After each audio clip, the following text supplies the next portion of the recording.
baseball fans. This is Wade Hoyt with Bob Wolf. In a few minutes, the New York Yankees and the Cincinnati Reds will be at it in the third game of this 1961 World Series. Brought to you by Gillette, maker of the 195 adjustable razor and the remarkable Super Blue blade that gives all but unbelievable shaving comfort. Foamy, the cream of all instant lather. And Right Guard, the new power spray deodorant for men.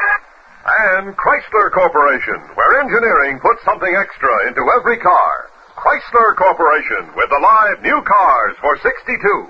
To thank you for using their products, Gillette and Chrysler will also present the 1962 Rose Bowl game over most of these same stations. The 1961 World Series has arrived in Cincinnati, and as a matter of fact, it arrived by car, plane, railroad, and bus in sections. The vanguard arrived from New York following Thursday's games. Fans and press and radio and TV, magazine and movies and news representatives have been arriving from home and abroad ever since.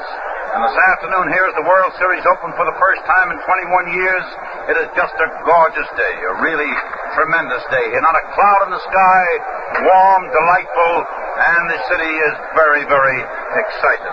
This broadcast is authorized under broadcasting rights granted by the Commissioner of Baseball solely for the entertainment of our listening audience, and any publication, rebroadcast, or other use of the description and accounts of this game without the express consent of the Commissioner is prohibited. Yes, indeed, today's game is to be played right here at Crosley Field, which has been the home of the Cincinnati Reds for as long as the oldest citizen can remember. The field itself here at Crosley has undergone various changes. At one time, the batters batted toward the home plate instead of away from it. And speaking of the home plate, it was once located some 20 to 30 feet directly to the rear of its present site. It has been gradually moved forward as the necessity for more seating capacity has increased. There have been but 3 modern World Series played here. This is the 4th.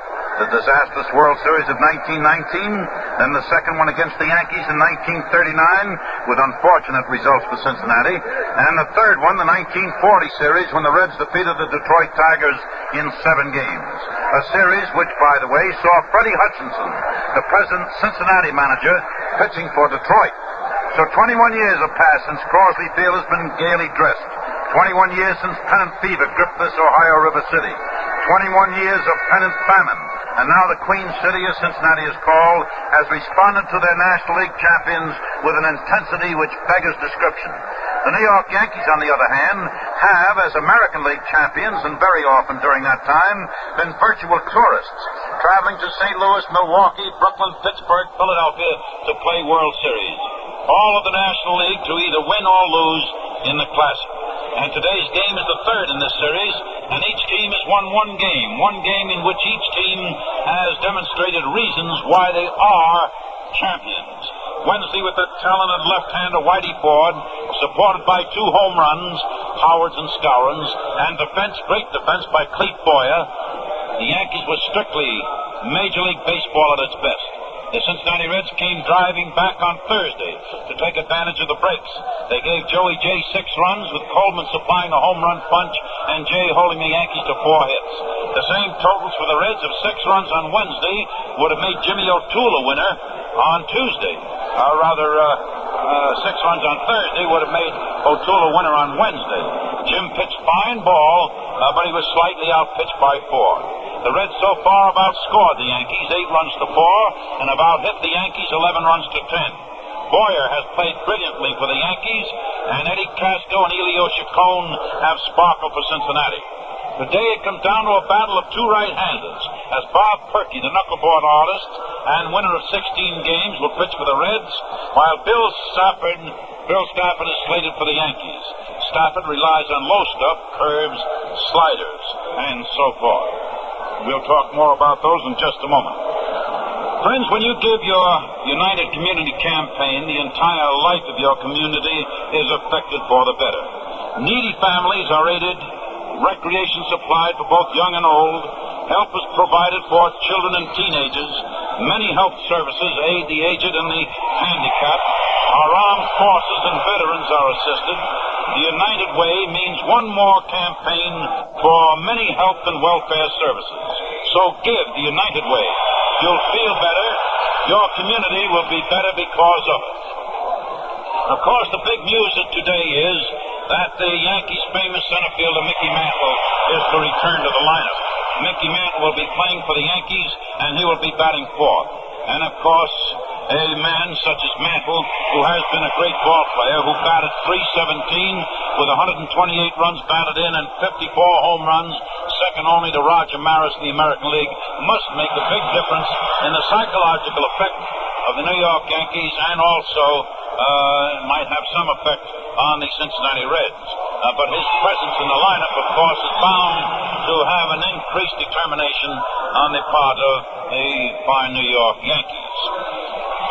We said we were going to talk about a little bit about Perky. Perky will pitch for the Reds as a butterfly knuckleball, somewhat similar to that of Hoyt Wilhelm of Baltimore. It is difficult to hit and almost as difficult to catch. Willie Mays, for instance, went all the way to second base after striking out swinging at Perky's knuckleball, which wound up as a pass ball against the backstop. Perky is from Pittsburgh, traded here from his own hometown a few years ago. He's a right-hander, tall, intelligent, clean-cut, and a gentleman. He's a clutch pitcher. He has beaten the top clubs in the National League, such as Los Angeles and Milwaukee, when the Reds needed the victories the most. Bill Stafford is a 23-year-old right-hander for the New York Yankees. He was born in Catskill, New York, up there near Albany. He now lives in Petersburg, Virginia. As I said, he's a right-hander, and in 1961, Stafford won 14 and lost 9. He uses that slider with great effect. He's not afraid to throw breaking stuff when the count is against him, sort of 2 balls and no strikes, or 3 balls and no strikes. And he has a lot of confidence in himself. He lost 5 games this season by 1 run, low-score games. And Casey Stengel has credited Stafford with getting the Yanks on the final road to the pennant back in 1960. A very, very confident young man, so it promises to be a good pitcher's battle. Right now, the Cincinnati Reds and the New York Yankees are lining up along the foul lines. The Yankees lining up right along the first baseline to the right of home plate, and the Reds have lined up right along the third baseline to the left of home plate. A band is proceeding to the just in front of the backstop and near the microphone located some 30 feet behind home plate. In a few moments, there'll be a moment of silence in memory of Powell Crosley, Jr., the former president of the Reds, who passed away in March of this year. And then there'll be the raising of the colors by the Combined Military Color Guard under the direction of Captain Jim Wall of the United States Air Force. And Marion Spellman and Bob Braun will sing the national anthem when time for that arrives. I see they're at the microphone at the present time. Now the moment of silence for Powell Crosley, Jr.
top hitters in the series so far are Bobby Richardson of the New York Yankees and Edwards of the Cincinnati Reds.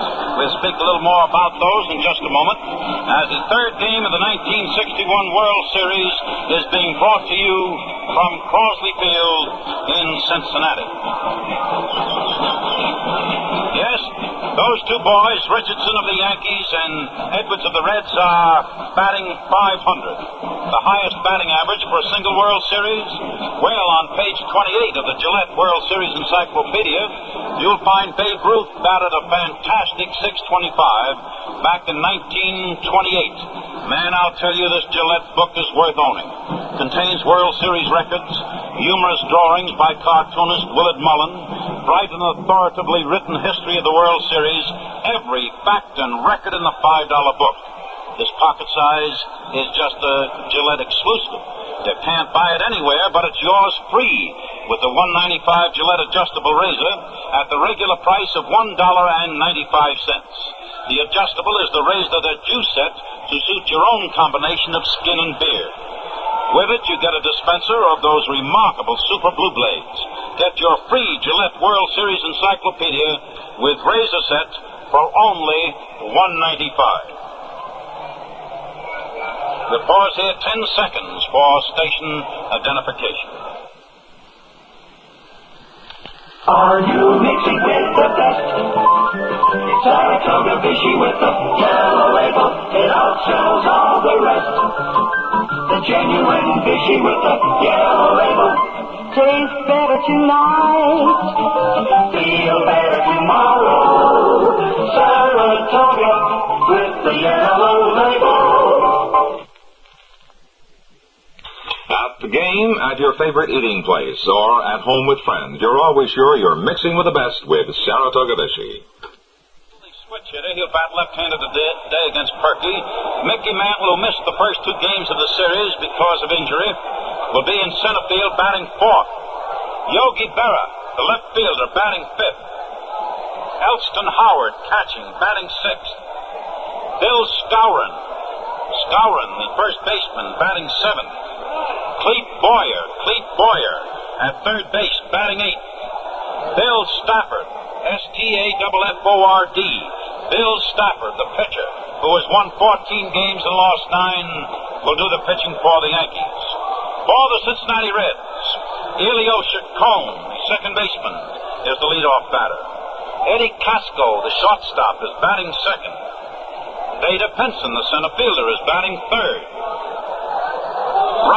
Frankie Robinson in right field today. Batting fourth. Gordy Coleman, the first baseman, batting fifth, bats left-handed. Wally Post, the left fielder, the right-handed hitting left fielder, will bat sixth. Post is batting sixth. Gene Freese, the third baseman, who bats right-handed, is batting seventh. Johnny Edwards, catching, who bats left-handed, is batting eighth. And Bob Perky, the knuckleball artist and right-hander, will be the pitcher for the Cincinnati Reds. He has won 16 and lost 12. The home plate umpire calling the balls and strikes, Frank Umont, U-M-O-N-T, behind the home plate. Augie Donatelli of the National League at first base. Ed Runge of the American League at second base. Jocko Conlon of the National League will umpire third base. Shag Crawford of the National League is down the left field line, and Bob Stewart of the American League is down the right field line.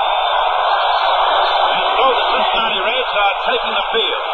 And my colleague, Bob Wolf, who does such a magnificent job of broadcasting for the Minnesota Twins, will start the ball game. Bob, it's all yours. Thank you, Wade Hoyt. Hi, everybody. What a glorious day for this game this afternoon. The weatherman has certainly cooperated. A most enthusiastic crowd here in Cincinnati. Crosley Field is just jam-packed as we get set for the first pitch of the afternoon. And there goes Bob Perky on the way out to the mound. Bob Perky, 32 years old, a knuckleball pitcher. This past season, his record 16 victories and 12 defeats with a 3.72 earned run average. He had 13 complete games this season. He has had previous experience with the Pittsburgh team. He was traded to the Reds before the 1958 season, and he proved to be one of their greatest acquisitions. In 4 seasons at Cincinnati, Perky has won 63 games, 17, 13, 17, and now 16. He started the 1961 All-Star game for the National League at Boston, and Perky is out there now warming up with Bruce Edwards, with Johnny Edwards. And Edwards, incidentally, is the gentleman who came through in such a clutch performance against the New York Yankees at Yankee Stadium in the last game played there with 2 hits. And in both cases, it came after he was intentionally brought up to the plate. The preceding batter Freeze had been intentionally walked. Perky, by the way, was speaking to me just before the ball game. I took a look at his fingers, his fingernails, and I noticed that they were very short. And Bob told me that the reason for this is that he actually likes to have fingertip control of the ball. He likes to feel it go off his fingertips, and so has his nails cut very short. He pitches off that first knuckle, as the knuckleball pitches do. It's actually more of a fingertip ball, and the knuckleball occupies his pitching, sometimes over 50% of the pitches that he throws up. Bobby Richardson, who was 4 for 8 for the New York Yankees in this World Series, steps in. Stocky, right-handed batter, all set to face Bob Perky, and the first pitch is just about to get on the way. Perky looks in to get the sign from Johnny Edwards. The outfield plays Richardson slightly around to the left. Here's the pitch. Swung on. It's a ground ball going out to Casco. Shortstop up with it. Throw to first. 1 away.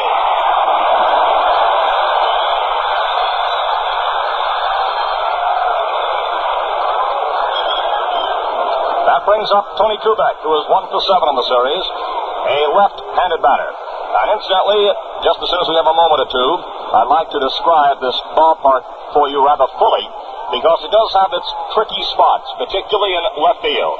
And I might say also it's a strong sun beating down on this beautiful afternoon, which will give all of the outfielders difficulties. The pitch to Kubek is over for a called strike 1. He'll be followed by Roger Maris, and Mickey Mantle is in that number 4 slot in the batting order. Yesterday afternoon, the Yankees working out here, they had a whole brigade of men trying it in left field to get used to the tricky mannerisms of an incline which goes up toward the fence there. The pitch is wide in the count now, 1-1 to Tony Kubek. There's 1 away. We're in the top of the first inning. Bob Perky on the mound. Johnny Edwards doing the receiving. Gene Freeze is at third. Eddie Casco at short. Elio Chacon at second. And Gordy Coleman at first base. Post is in left, Pinson center, Robinson in right. All set to go now. The count is 1-1. Perky winds. The pitch to Kubek. Swung on and fouled back behind home plate. And as you can hear from this crowd here, they're roaring with every pitch. It's been a long time since they've seen a World Series here in Cincinnati, and they're taking advantage of this opportunity to cheer and cheer often. 21 years since the crowds converged on this ballpark here in Cincinnati. And the last series game here was October 8, 1940. The Reds, behind Paul Derringer's 7-hit pitching, beat Detroit 2-1 to win the World Series in 7 games. The count is ball 1, strike 2 to Kubek. 1 away, top of the first. Kubek digs in waiting. Perky starts the windup. Here's the right-hander's pitch. The knuckler is wide, and it's off Edwards' mitt, rolling back about 30 feet or so behind home plate. 2-2. Edwards has earned the right to be in this game because of his fine clutch hitting against the New York Yankees. However, he'd be in there regardless this afternoon because of the fact that he does a particularly good job at holding on to the knuckleball, a very tricky pitch to latch onto. Ready now for the 2-2 pitch to Kubek. Here it comes, and there's a slow grounder going out to Chacon. He comes in, scoops it up, puts it to first for the out.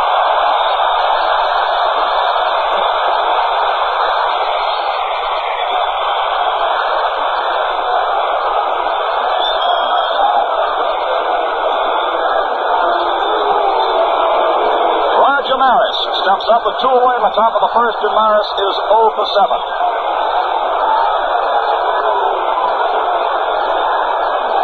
Oh, Roger Maris, a left-handed batter, steps up now.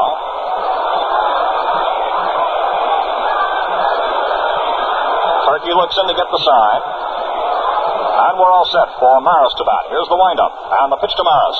Swung on, it's a pop-up. Third baseman Freeze. Waiting, and he has it.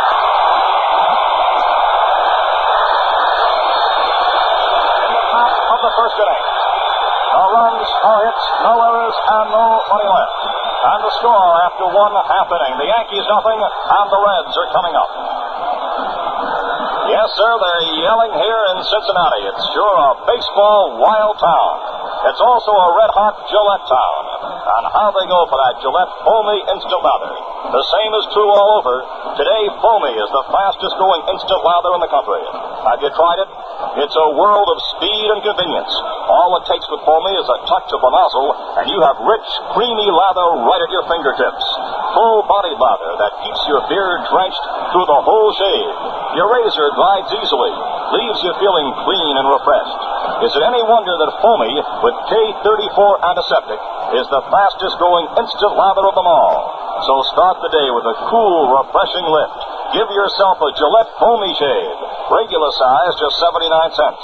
Giant economy size holds almost twice as much, only 98 cents. With the extra coolness of menthol added, same price. Now, while Bill Stafford is warming up, let me go over the ballpark dimensions with you.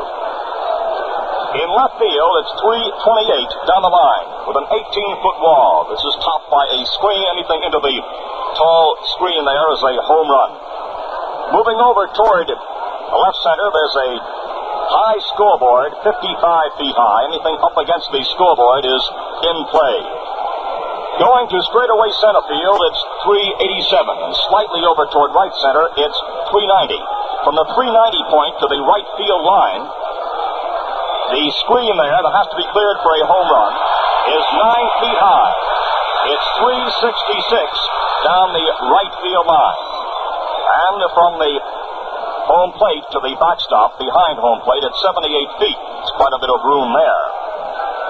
There's an incline starting about 25 feet from the left field wall, gradation of about 6 feet going up there. And there's also a slight incline in right. Here's Elio Chacon, and the first pitch called strike one from Bill Stafford. Chacon is 1 for 4, and he has sparkled the field. A right-handed batter playing second base. He'll be followed by Eddie Casco. Stafford winds. Here's the right-hander's next pitch, and it's inside, moving Chacon back from the plate, and the count now is 1-1. Yesterday, in the fielding drills out here, Yogi Berra was testing that left field area. Here's the 1-1 pitch to Chacon. He takes a strike, a letter-high pitch on the inside corner, and the count now is ball 1, strike 2. And Berra said just this morning to me that they talk a lot about how tough it is to play left field in New York City, but believe me, said Yogi, I find it tougher with the sun here in Cincinnati, with that grade to go up. If the ball hits the wall and bounces back, it comes back with a tremendous rebound. Here's the 1-2 pitch. It's a strike called on the outside corner. Chacon started to go for it, held back slightly, and the ball broke for the curve strike 3. So Chacon is out on a strikeout. That means there's one away in the bottom of the first inning as Eddie Casco, who is 2 for 9, steps in now. He, too, has done a tremendous defensive job. A right-handed batter facing Bill Stafford. Stafford is a fine curveball among his other assortment. The right-hander winds. Here's the pitch to Casco, and there's a line shot to center field for a base hit. Fielded by Mantle, and Casco was on with a single to center field.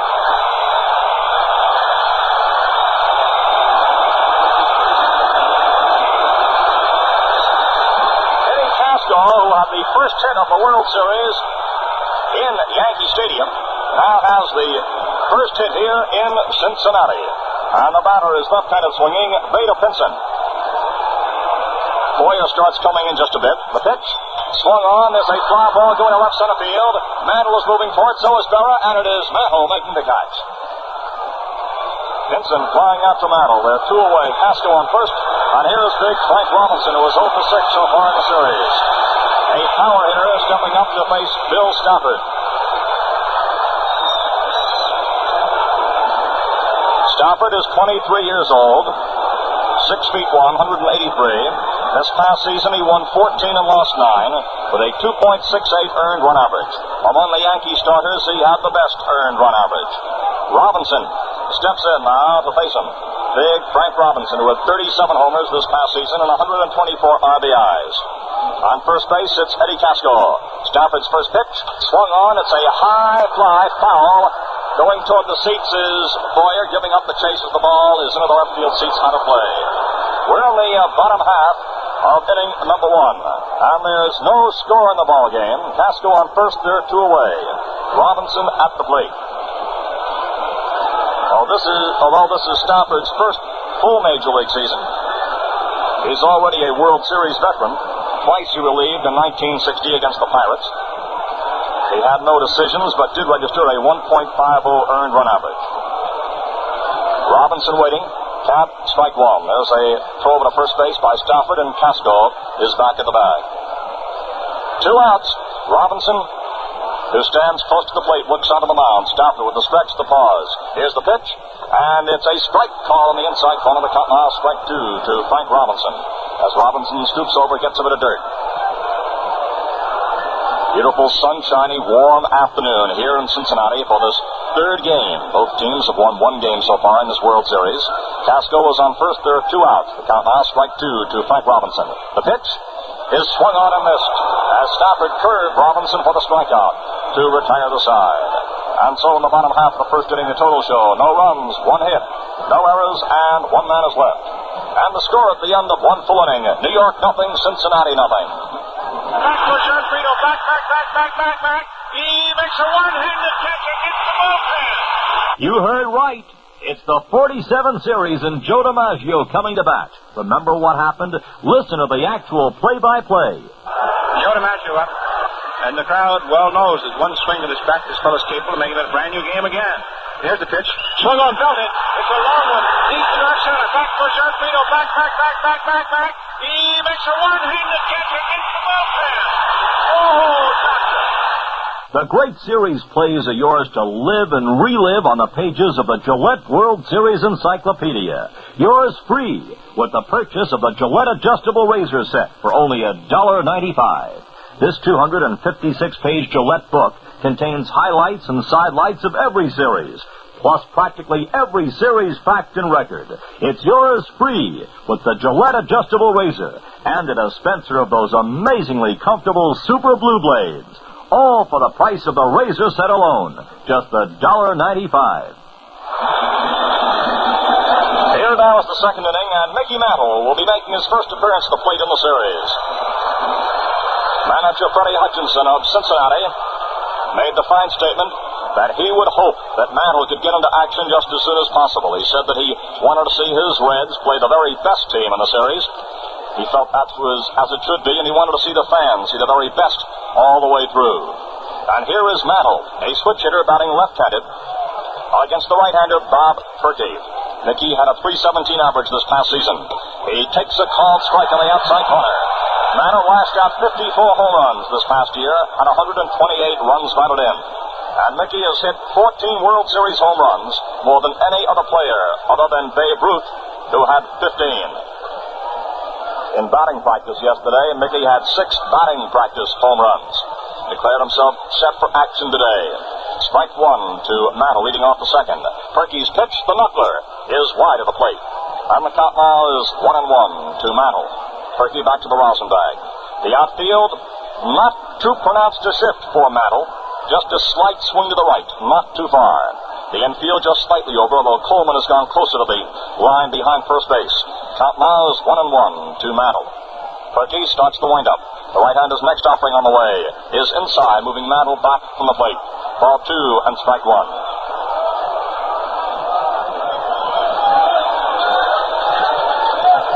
Robinson is playing right field here in Cincinnati and post in left field. Right field is more spacious, although perhaps not quite as tricky. Mantle the batter, the count now is 2 balls, strike 1. Here's Perky's next offering. Mantle swings, sends a fly ball out to short left center. Pinson comes in and has it for the out.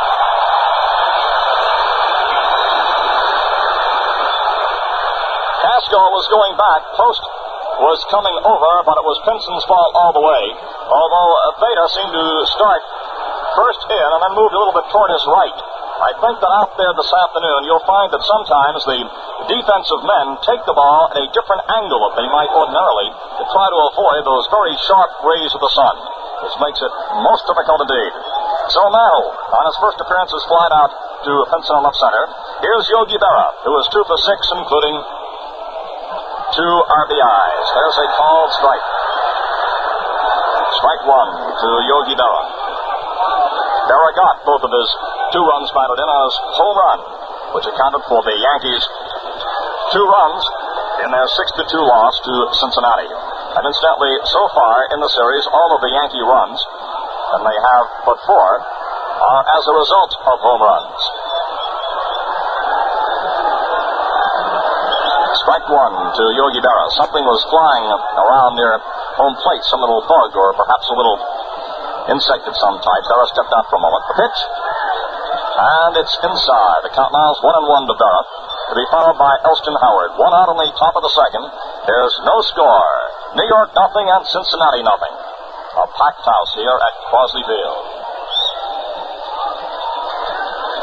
Now the side from Johnny Edwards. Perky all set to work. Berra waiting. And the 1-1 pitch about to come up. Score, 0-0. We're in the top of the second. There's 1 out. Perky delivers, and he comes in too tight and low. And the count now is ball 2 and strike 1 to Berra. Elston Howard will follow. Reds, defensively, have started 2 reserves who were stars of their last game in New York. Elio Chacon and Johnny Edwards. Now we're set to go. The count 2-1 to Yogi Berra. Here's the windup by Perky. The next pitch is inside a knuckler. It goes right by the catcher.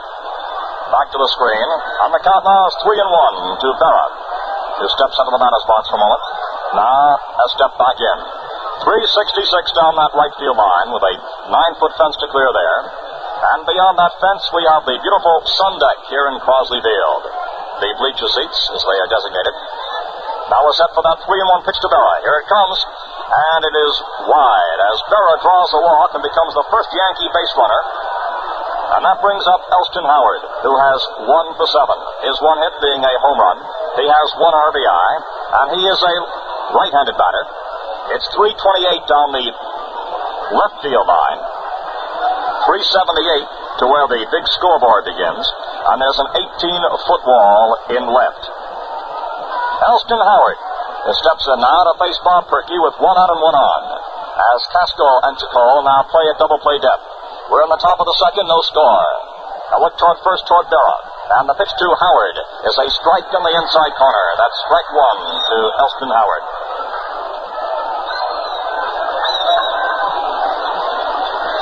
It's interesting to note that the roommate of Joey J, already a winner in the series, is the man on the mound right now, Bob Perky. So they've got a lot to talk over. Count now is strike 1 to Elston Howard. Berra takes a very slim lead off first, draws a look from Perky. The pitch to Howard is swung on, and there's a pop-up. Chacon, shielding his eyes from the sun, drifts back into short right and takes it there. And 2 down with Berra on first. And here is Bill Skowron, who is 1 for 6. Skowron's 1 hit, also a home run. He has 1 RBI. No score, top of the second, 2 away, and Berra on first base, as Bill Skowron now steps in. The Yankees, on their home ground this season, won 65 and lost 16. But away from home, their record was considerably different. 44 wins and 37 setbacks. Let's see how they fare here against the Reds in Cincinnati's own park. Skowron waiting. Here's the pitch. It's inside. Skowron steps back. The count now is ball 1 from Bob Perky, who takes his glove off and rubs up the ball. Skowron is a tough man to defense because he has great powerful wrists. He can hit that ball to any field and hit it even if he's fooled by a pitch. He can still whip that bat around in time to get power behind the swing. Skowron with a ball 1 count. Berra takes the lead on first. Perky looks over. The pitch to Skowron. Swung on, and there's a ball going into right field. Robinson comes in and has it. So on the top of the second. No runs. No hits. No errors, and 1 left as Skowron flies out to Robinson to retire the side. And the score at the end of an inning and a half.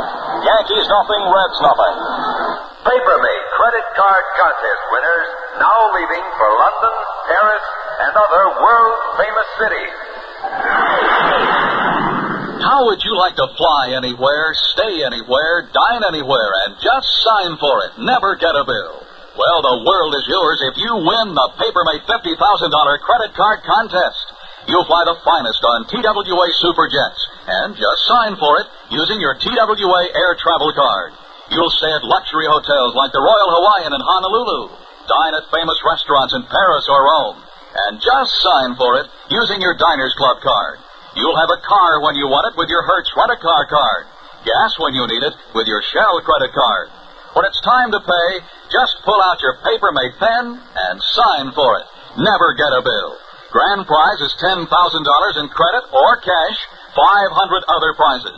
Get entry blanks and full contest details now, wherever Papermate pens are sold. Bob Wolf along with Lee Hoyt here in Crosley Field, Cincinnati, where there is no score as we move to the bottom half of the second inning. And Gordy Coleman, who is 2 for 8 in the series, steps in. Coleman has 1 home run and 2 runs batted in. So Gordy Coleman, a left-handed batter, up there, no score, bottom of the second.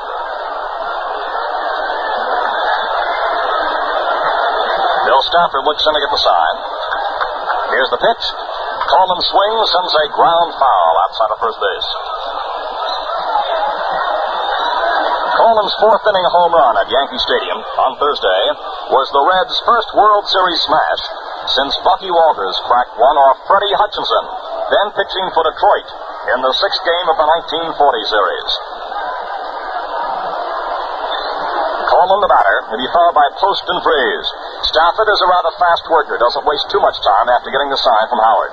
Here's the next pitch to Coleman. And there's a hard grounder deflected off Stafford's glove, picked up by Kubek. No throw.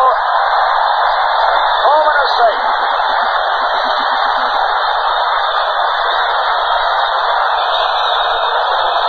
A base hit, ruled by the official score, as Coleman sent a hard grounder off Stafford's glove. The ball rolled over on the right side of second base. Kubek, who was moving on the play, picked up the ball over on the Bobby Richardson side of the bag, but it was too late then to make any play to first, and Coleman is on with an infield hit. That brings up Wally Post, who's been hot so far in the series with 3 for 7. A long ball hitting left fielder. Here's the pitch, and there's a fly ball going out to right center field. Moving forward is Maris, so is Mantle. Maris calls and takes it. The right fielder taking it in at right center field. There's 1 out and 1 on. Gene Freeze, a pronounced pull hitter, who is 0 for 5 in the series, playing third base, steps up. No score, we're in the bottom of the second. Coleman on first, and there's 1 away. Now Freeze steps in. Boyer, the third baseman, moves just a bit closer to that line. There's the stretch in the pause by Stafford. The pitch is a little high, and the count now is ball 1 to Gene Freeze. Very little breeze this afternoon. Perfect afternoon for baseball. No score, bottom of the second inning. Coleman on first, and there's 1 away. Freeze the batter with the ball 1 count. The pitch swung on and fouled back behind home plate. The count now is 1-1.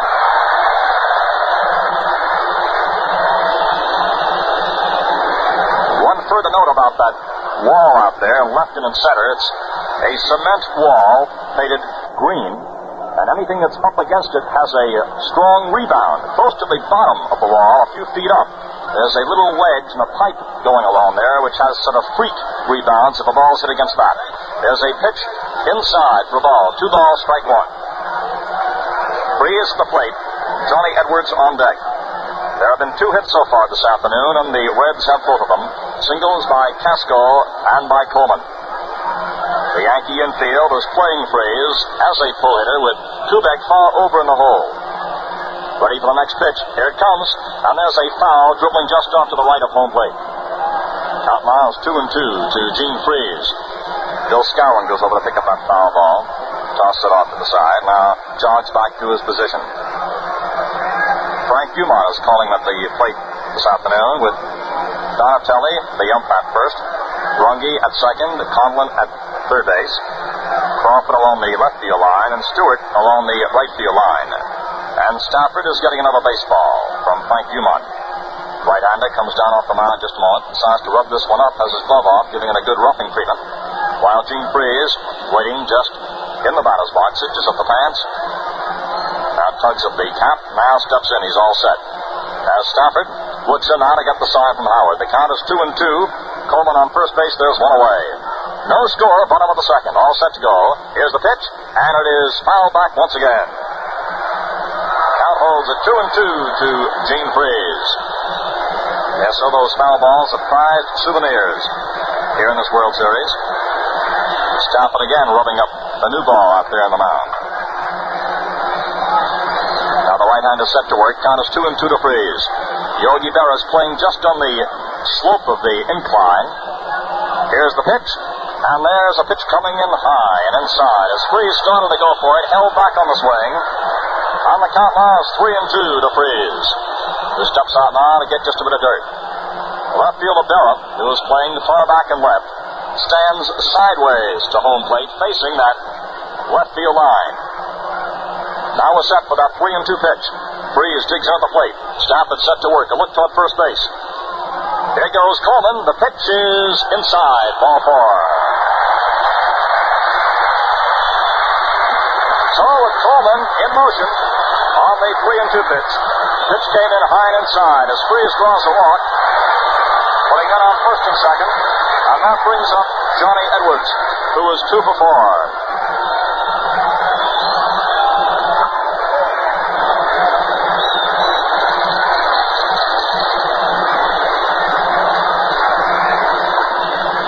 Strike for the first pitch to Edwards.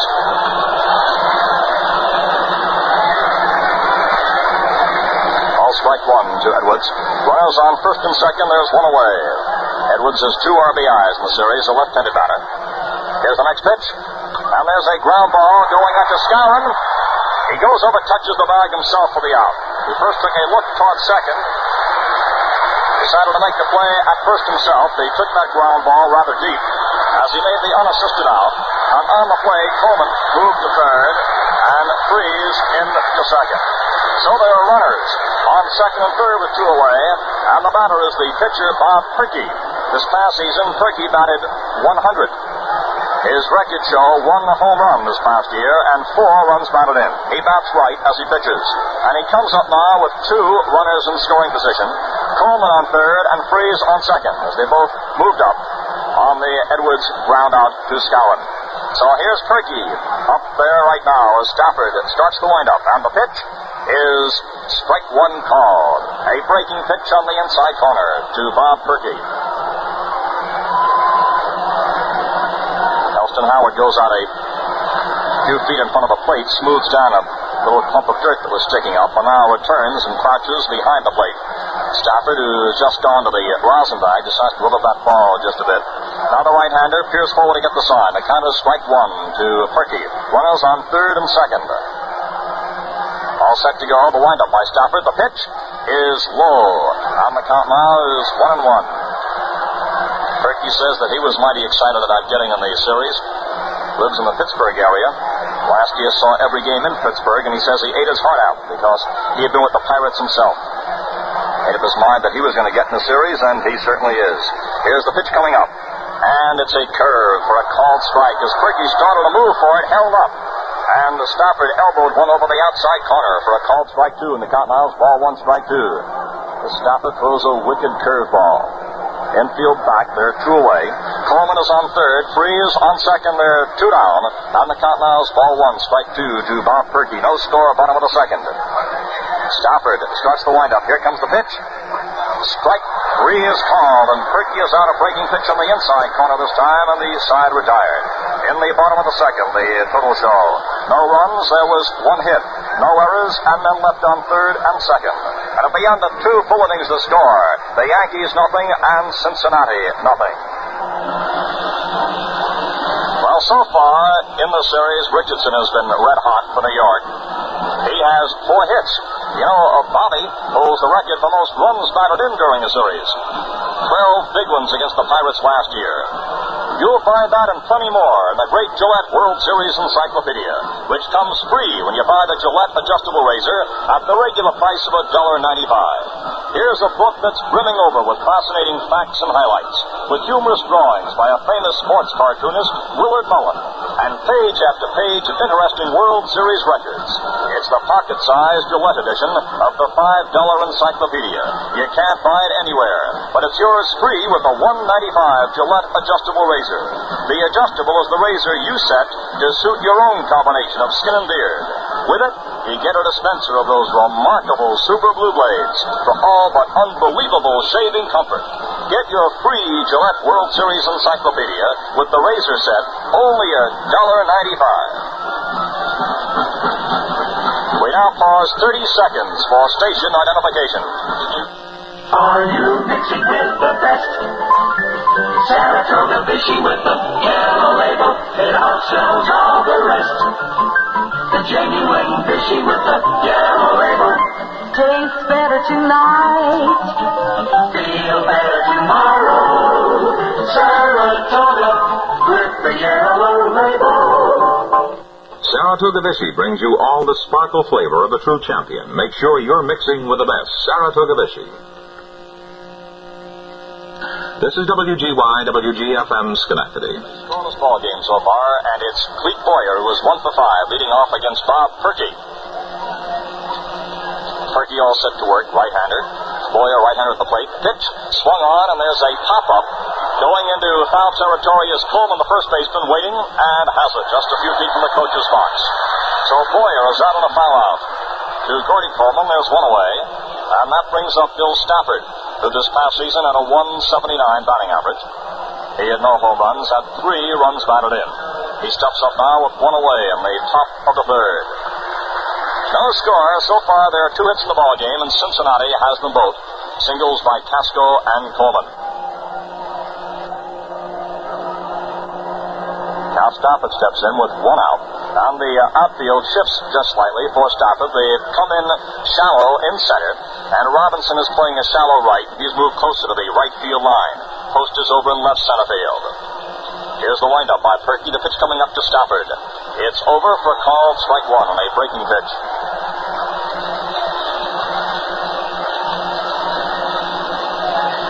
Strike 1 to Bill Stafford. Perky all set. Gets the sign now from Edwards. Freeze, the third baseman, has moved in just a bit also, although playing behind the bag at third. The pitch, swung on, it's a one-hopper back to Perky, and the throw to first base.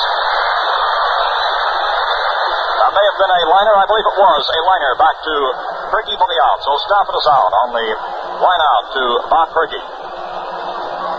He cocked his arm there for a moment to throw toward Coleman, and did toward looked toward the first baseman. I thought for a moment that ball may have skipped, but it did not. It was right on the line to Perky, and Stafford is out. So there are 2 away in the top of the third as Richardson steps up. 2 outs, Richardson the batter. He grounded out in the first inning. Here's the windup by Perky. The pitch to Bobby is a called strike in the inside corner. 2 outs, top of the third, and Perky so far has let 1 New York Yankee get to base. That was Yogi Berra on a walk. Boyer out on the pop-up foul. Stafford in the line out, right back to Perky. Richardson the batter, and the pitch is wide of the plate, and the count now is 1-1 to Bobby Richardson. The outfield for Richardson is playing just slightly toward left. Richardson, so far in the series, has 4 for 9. This year, as last year, in 1 series game, he had 3 base hits. Bobby wears number 1 on the back of his uniform.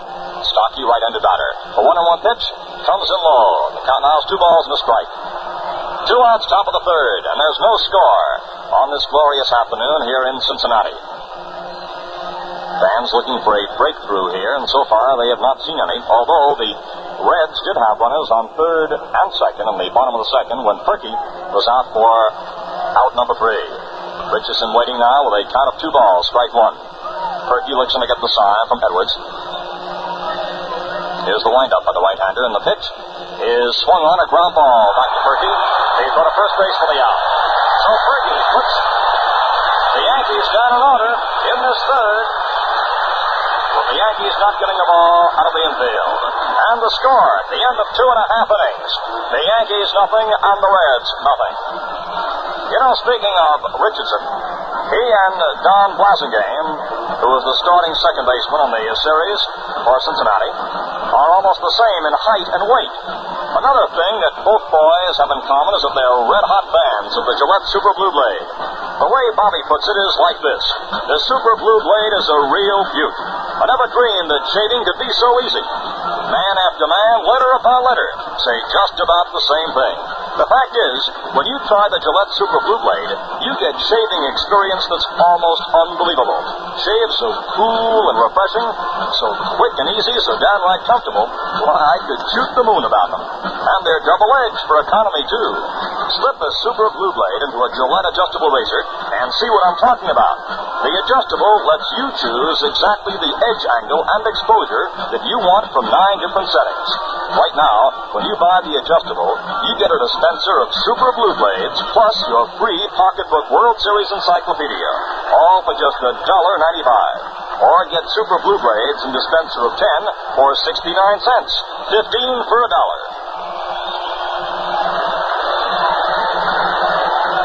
This, up to this point, has been strictly a defensive, a pitching battle. And with 2 hits so far in this game, the Reds can boast of them both. Casco and Coleman both have singles. And now as we move into the bottom half of the third, Elio Chacon, who looked at a called strike 3 from Stafford back in the first inning, is jumping up for the second time. The first ball was thrown out this afternoon here at Crosley Field by Dummy Hoy, who is the oldest living former major leaguer, 99 years old. Now here is Chacon stumping in, and so far it's a scoreless ball game. Bottom of the third, Chacon a right-handed batter. He followed by Casco and Pinson here in the bottom of the third. Bill Stafford set to work. Here's the pitch, and there's a fly ball which is curving foul, deep outside the left field line and into the screen. A long foul by Elio Chacon. So it's a long strike 1, which has aroused the crowd. The last game in New York, Chacon hit a couple of long shots to deep left field in Yankee Stadium. Folks got to speculating whether or not they would have been homers here. The pitch to Chacon. He bunts along the first baseline. It's picked up by Stafford. Throw to first is wide. It's by Skowron. Chacon is on the way to second. He'll go into second standing up.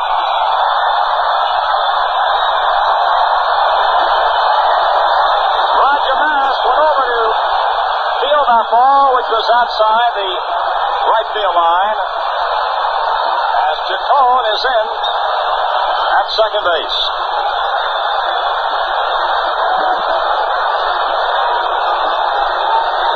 Elio Chacon is on second, and he gets credit for a base hit and an error by Stafford. So he's in scoring position. On the batter is Eddie Casco, who is 1 for 1.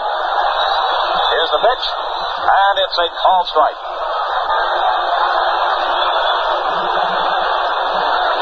Elio Chacon with a bunt along the first base line.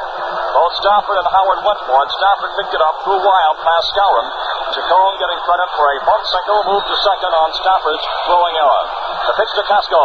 Swung on. There's a foul. Outside of first. Skowron is moving under it near the seats, and he has it just a couple of feet from the box seats. Chacon staying at second as Skowron quickly runs that ball back to the infield. So Casco out number 1 on the foul out. And that brings up Vada Pinson, who's run up once and flied out to center. He'll be fouled by Frank Robinson. The Reds threatening here to break into the scoring column. In the bottom of the third inning, Pinson's run up once, he flied out to Mickey Mantle. There's a look back toward second to Chacon. The pitch, and it comes in high for ball 1 to Pinson. Ball 1 to Vada Pinson, a left-handed batter. We've already seen Chacon's speed. He scored on that pass ball in New York, a thrilling play in the World Series. The pitch, there's a ground ball going out to Richardson, moves to his right to take it, gets it over to first base for the out. as Chacon moves to third. So Pinson out number 2. Chacon is now on third. On the batter is Frank Robinson, who's been up once and has struck out. We're in the bottom of inning number 3. The Reds have a runner on third with 2 away. No score as yet in the ballgame. There have been 3 hits so far, and Cincinnati has them all. 1 error, the Yankees have committed that.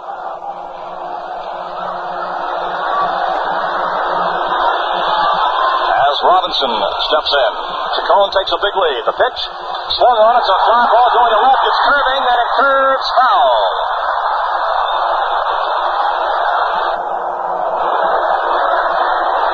A long foul to left.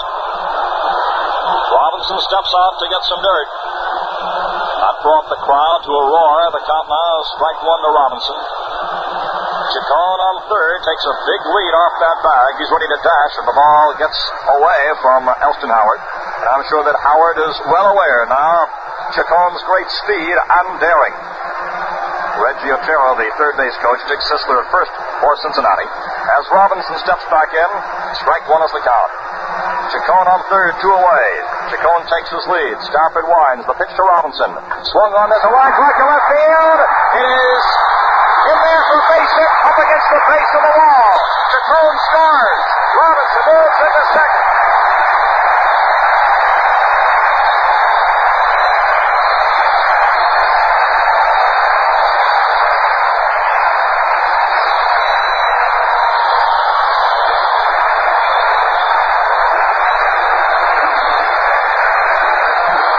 Twisted a liner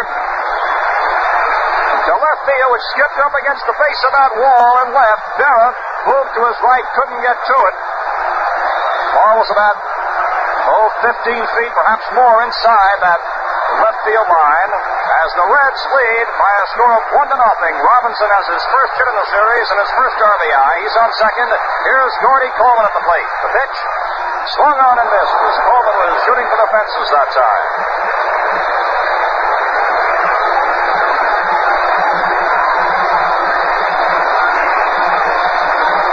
Daly starts warming up for the New York Yankees. Robinson on second. Strike 1 to Coleman. And Coleman moves back from an inside pitch. The count is 1-1.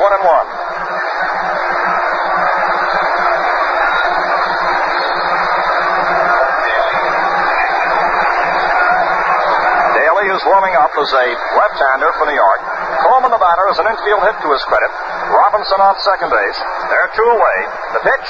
Coleman swings a ground foul outside of first base, grabbed by the first base coach, Sisler, who returns the ball to Stafford. Chacon, in this inning, came up with a bunt single, moved to second base on Stafford's wild throw on the play. After Casco fouled out, Chacon moved to third on Pinson's ground out, and he scored on Robinson's line shot to left, good for 2 bases. Pitch coming up now to Coleman. Count is 1-2. The pitch swung on. It's a ground ball going at to Skowron. First baseman up with it. Flips to Stafford, covering. Pull the out in the close play. So the side retired in the bottom half, inning number 3, as the Reds come up with the first run of the afternoon. There were 2 hits, 1 error, and Robinson was left on second. The score at the end of 3 innings: Cincinnati 1, the Yankees 0. We move into the 4th inning now. It'll be Kubek, Maris, and Mantle coming up.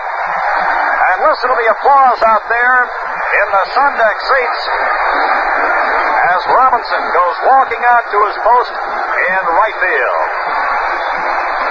They're giving him a full round of applause, and Robinson doffs his cap, putting his hand up there to the peak of the cap as he goes out to his position. You know, one of the speculations in this series prior to this afternoon was when Robertson and Maris would start to break loose. Neither had a hit until Robinson has just come in with his 2-bagger to drive in the run. And that is his first hit and his first RBI. Maris has gone 0 for 8. And the question is, how long can his power be contained? He'll be coming up in his 4th inning following Tony Kubek. Kubek, Maris, and Mantle. It was interesting to me yesterday to see that Tony Kubek, who was a very versatile member of the Yankee cast, was among those who went out into left field.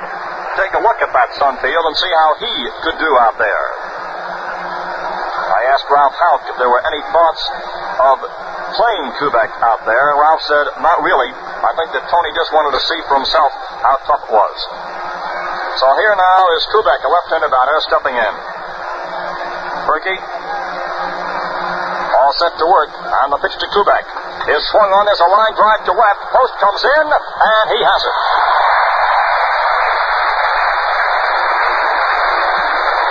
Kubek out of the lineup to Wally Post.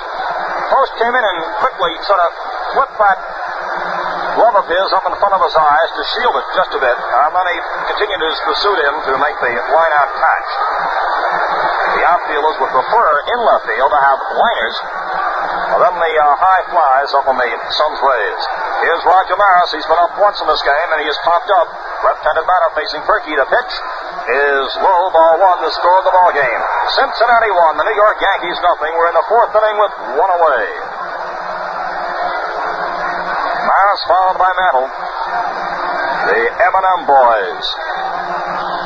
From Mayhem. Murder. These fellows have really blistered pitching this past year, as all of you know so very well. Maris up there right now. The pitch swung on. It's a ground ball going out to Coleman. Going over to cover is Berkey for the out.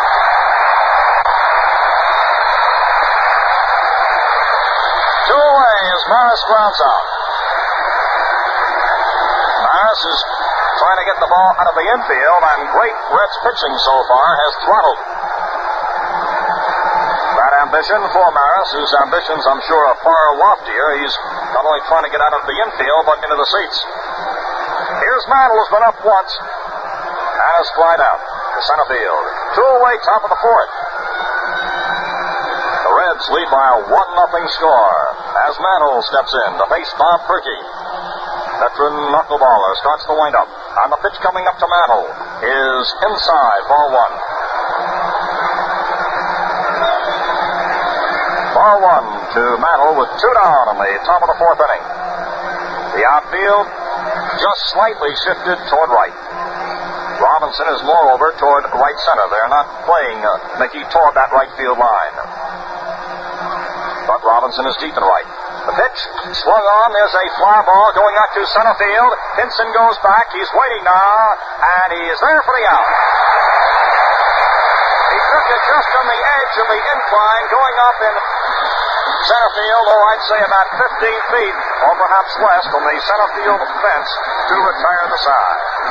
So at the top of the fourth, 3 up and 3 down. And the score, after 3.5 innings, Cincinnati 1 and the New York Yankees nothing.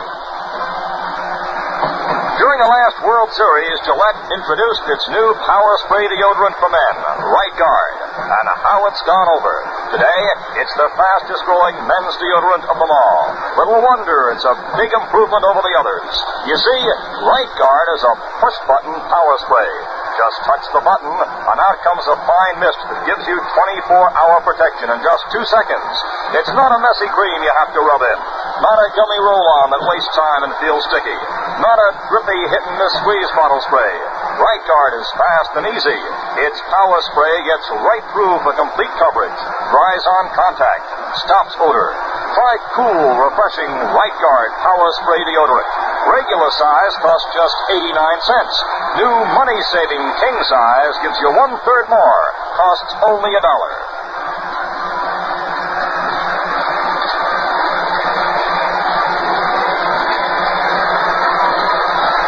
Now broadcasting perches high above Crosley Field. We're actually up on the roof. The press box is just to our right, looking down below on a very beautiful playing field and a very filled ballpark. Wally Post leads off the bottom half of the fourth. And the first pitch comes in high, ball one from Bill Stafford. Daly is no longer warming up for New York. Post flied out last time up. Wally Post the batter. Ball one the count. Here's Stafford's next offering. And a swing and a miss. Count now is 1-1. So far in this game, there have been 4 hits altogether. and the Reds have them all. Cincinnati with 1 run, 4 hits, and no errors. And in the Yankee totals, just 1 notation. They have 1 error, otherwise blanks. There's a foul back off Howard's left foot. Count now is ball 1, strike 2 to Wally Post, be followed by Freese and Edwards in the bottom of inning number 4. The hits so far in this game: Casco, Coleman, Chacon, and Robinson. Robinson providing the extra base flow, and the run batted in as Chacon scored in the bottom half of the 3rd. Reds lead by a 1-0 score. The pitch to Post on the way. Inside, moving Wally back from the plate, and the count now is 2-2. On the Reds press buttons that all the press are wearing, this little line is written across: the Reds are for real. Here's the 2-2 pitch to Post, and it is inside and high. The count now is 3-2 to Wally Post. Gene Freese on deck. This crowd really unleashed a roar as Robinson drove across the first run of this afternoon back in the 3rd inning with his double to left, scoring Chacon. Count now is 3-2 to Wally Post. Stafford set to work. Getting a sign now from Elston Howard. The right-hander starts the wind-up. Here's the 3-2 pitch on the way. Fouled back, and the count holds at 3-2.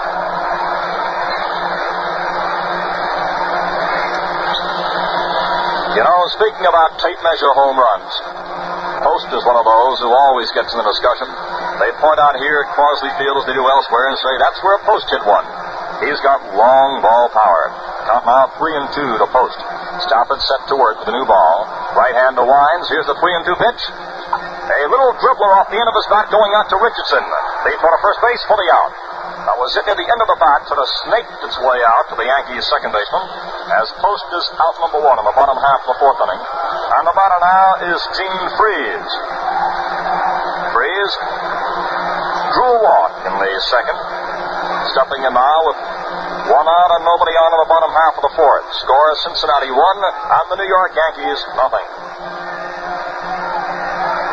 Freese this past season had 26 home runs. Most of them pulled far to left. The pitch swung on. There's a fly ball going out to left. Berra comes in, shielding his eyes. He's under it now and has it. Freese flying out to Berra in short left for out number 2. And that brings up Johnny Edwards, who's been up once and grounded out. Only the 3rd season of pro ball, Edwards, who has had a meteoric rise. Went to Ohio State University. Left-handed batter steps in with 2 outs and nobody on. The pitch from Stafford. Swung on, it's a ground ball inside the first base line, taken by Skowron. He goes over himself to make the tag at the base for the out to retire the side. So in the bottom half of the 4th inning, there are 3 up and 3 down. The score at the end of 4 innings, Cincinnati 1, Yankees nothing. He can't get it. It's into the right field stand for a home run for Dusty Rhodes. That happened in the 54 series when Dusty stroked 2 pinch hit homers. Let's hear an actual broadcast of the belt that sewed up game number 1. Oh, the Lemonheads is what cut out for him with 1 out, 2 on here in the last of the 10th inning. Rhodes swings on the first pitch. It's a high fly ball into right field. Coming over is Pope. Back near the line. Leaps. He can't get it. It's into the right field stand for a home run for Dusty Rhodes.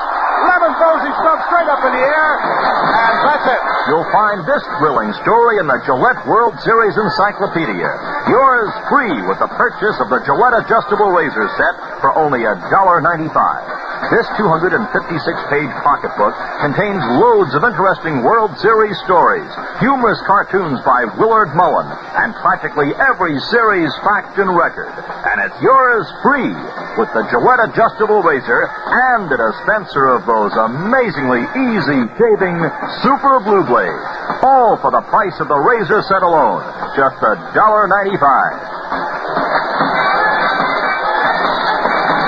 With Wade Hoyt here in Cincinnati with the score. The Reds 1, Yankees nothing. And here's the 5th inning coming up.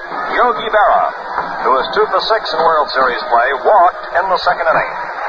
And the stocky Yankee outfielder, catcher, steps in right now. Yogi Berra's homer of Joey J last Thursday was his 12th in series competition. Only Babe Ruth's 15 and Mickey Mantle's 14 topped him. Yogi Berra steps in now, leading off the fifth to face Bob Perky. Berra, the only Yankee base runner so far, with a walk in the second. Elio Chacon is playing him a couple of feet back in the right field grass. The pitch is over for a called strike one to Yogi Berra.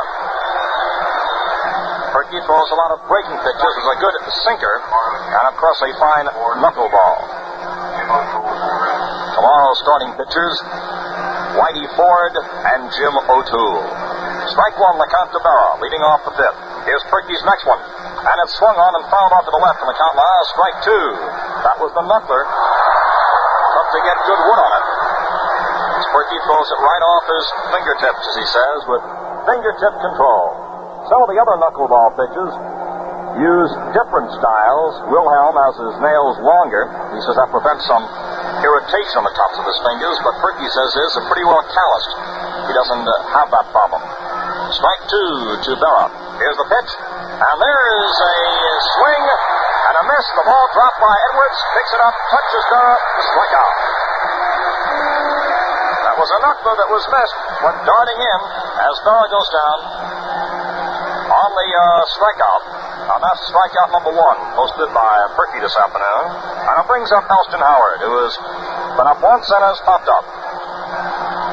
Some knuckleball pitchers use sometimes just one finger to push off. Some use two. Perky uses both fingers there in his method. Here's the pitch to Howard, and it's over in the outside corner for a called strike. Perky's knuckler is a little faster than some of the other well-known knuckleball hurlers. Dances and darts just like anybody else's, and it's mighty tough to handle. Edwards is strictly on his toes. Strike one to Elston Howard. One out, top of the fifth, score 1-0 Cincinnati. The pitch on the way is low, and the count now is 1-1 to Howard. He followed by Bill Skowron. Perky steps off the mound, goes to the rosin bag, tugs at his cap, now runs and along the side of his pants. He's given that ball a good rubbing before looking in now to get the sign. Count is 1-1 to Howard. Score 1-0. Cincinnati leads. Now Perky set to work. Here's the sign from Edwards. The windup by Perky. The pitch on the way. Swung on. There's a foul going off to the right, heading toward the seats and going out of play. Ball one, strike two. Perky rubbing up a new ball. Wally Moses coaching at first base for New York. Frankie Crissetti over at third.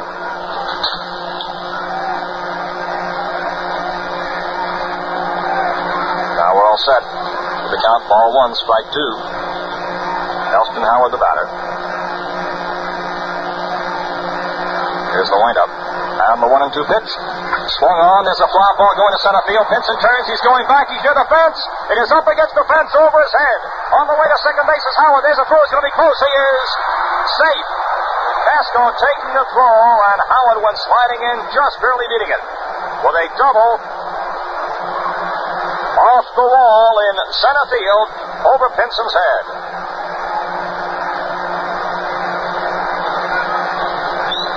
So the Yankees have their first hit off Bob Perky, a double by Elston Howard to straightaway center field.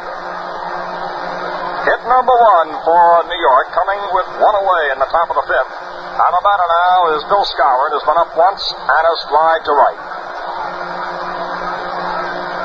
Skowron looks into Yankee manager Ralph Houck, who's on the dugout steps off to our right.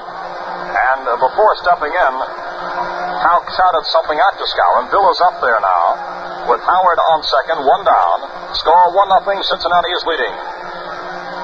There's a look back towards second base. Here's the pitch to Skowron, and there's a line drive to Casco. He'll go over to make the double play unassisted as Howard cannot get back to the bag.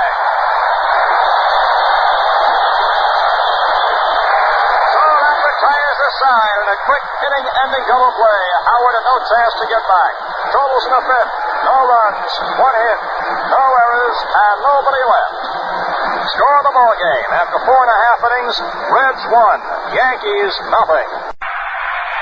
And now as Bob Perky comes up to the plate and draws a nice hand. Also coming up, a former World Series star, now World Series broadcaster, voice of the Cincinnati Reds, Wade Hoyt. Wade? Thank you, Bob, and we're going into the bottom of the fifth inning. And the score is Cincinnati 1 and the New York Yankees nothing. Bob Perky, the pitcher for the Reds, is the batter right here at this moment. The pitch now by Stafford. Perky took a strike. He leaned away, but the curveball broke in there, and that is no balls and a strike on Perky. A couple of years ago, Perky hit a grand slam home run.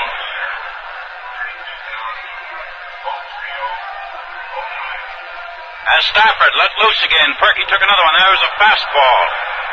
Strike two.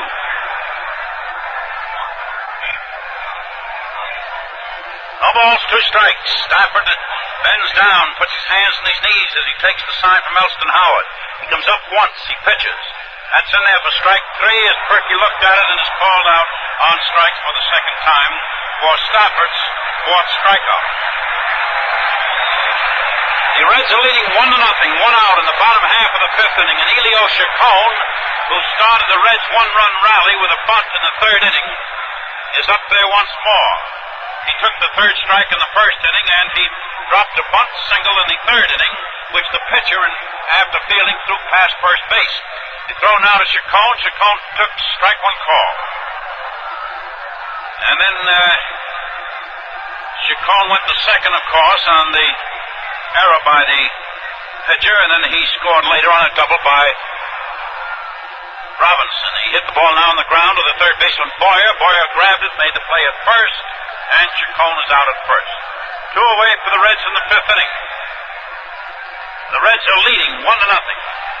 Eddie Casco coming up. Casco had a single in the first inning. He fouled out to the first baseman in the third inning. Casco has been playing a bang-up defensive game for the Reds, and he's also been to the plate 11 times with 3 hits in this series.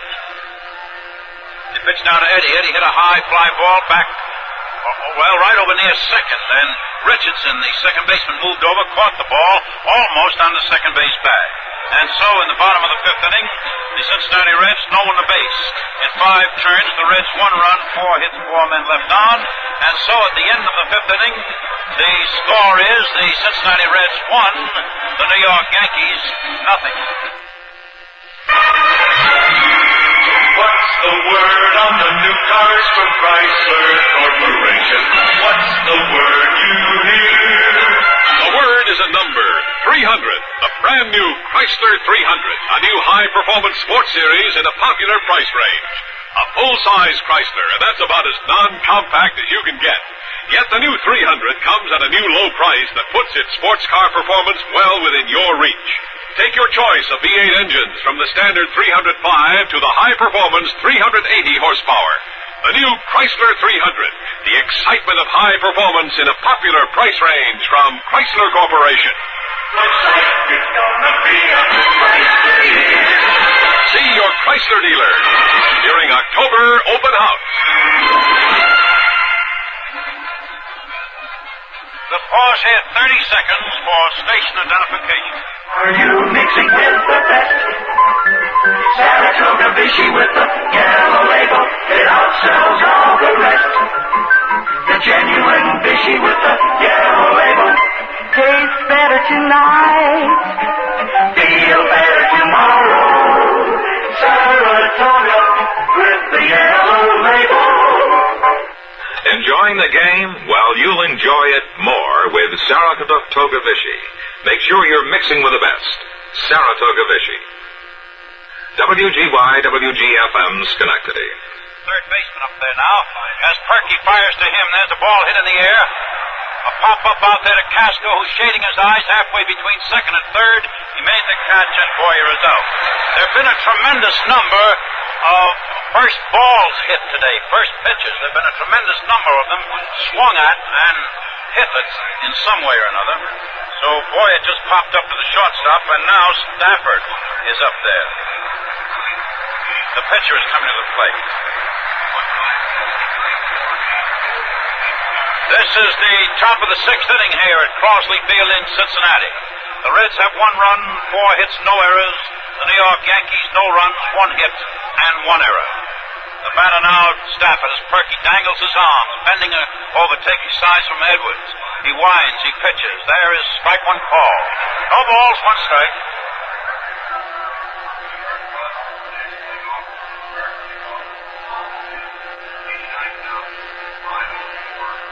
Johnny Edwards down there handling Perky's knuckleball pretty nicely. The Cincinnati infield spread equidistant one from the other as the batter, pitcher Stafford, moved out of the batter's box. The left fielder Post has moved over to left center. Pinson is playing a shallow center. Robinson a very shallow right. Perky is winding again. He let fly with the pitch. There's a ball hit in the air back of first base. Chacon is going over after it toward the foul line. Made the catch right on the foul line. In fair territory. Down back of first. There are 2 away for the Yankees in the 6th inning. The Reds are so far ahead in this game, 1-0. The Reds leading 1-0 with 2 out in the top of the 6th inning. This brings the top of the Yankee batting order up there now in Bobby Richardson. He's been up twice, he's grounded out twice. Once the shortstop threw him out, and once Perky himself threw him out. Perky is scraping the mound in front of the rubber. Now he's taking his signals as Edwards down, holding a low target. Richardson, the batter, stands up in front of the plate a little bit. The pitch to Richardson. He laid a ball out in left field. Post scampered in, made the catch, and Richardson is out. The sun is very bad. The outfielders are having a bit of a problem. So in the top of the 6th inning, the New York Yankees no one a base. In 6 turns, the Yankees no runs, 1 hit, and 1 man left on. And so at the end of 5.5 innings, the score is the Cincinnati Reds 1, the New York Yankees nothing. If you're looking at new cars, look twice at Chrysler for 62. The big news is the all-new Chrysler 300, a high-performance sports series in a new popular price range. Built to step out with V8s ranging from a standard 305 to a high-performance 380 horsepower. And this new 300 series steps ahead with a choice of 4 different interiors, 2 with bucket seats, and luxurious cloth, vinyl, or leather upholstery. And for 62, Chrysler brings you the Newport, the full-size Chrysler, again the price surprise of the year. See the high-performance Chrysler for 62. And they're simply beautiful. Looks like it's gonna be a Chrysler year. See your Chrysler dealer during October open house. Well, here at Crosley Field, they take this World Series to heart. Very intense and very seriously. There are 5 bands of different natures down in the grandstand. Roving troubadours, you might say, that are wandering minstrels through the grandstand, entertaining the people. And the fans have really been sort of starved for World Series excitement. Tater Pinson now leading off in the bottom of the 6th inning. Batting left-handed. He's waiting for Stafford, who has his glove under his arm. As he's taking the signs from Howard. Pinson keeps pumping that bat. He crouches a bit. Now Stafford pitches. Pinson bunted a foul off to the right of the plate. Caught by Howard. Now Pinson attempted to bunt, but he popped it in the air, and Howard, the catcher, trotted after it, made the catch off to the right. Pinson is out. So Robinson up now. Robinson drove in the lone Cincinnati run with a double in the 3rd inning. Robinson at the plate.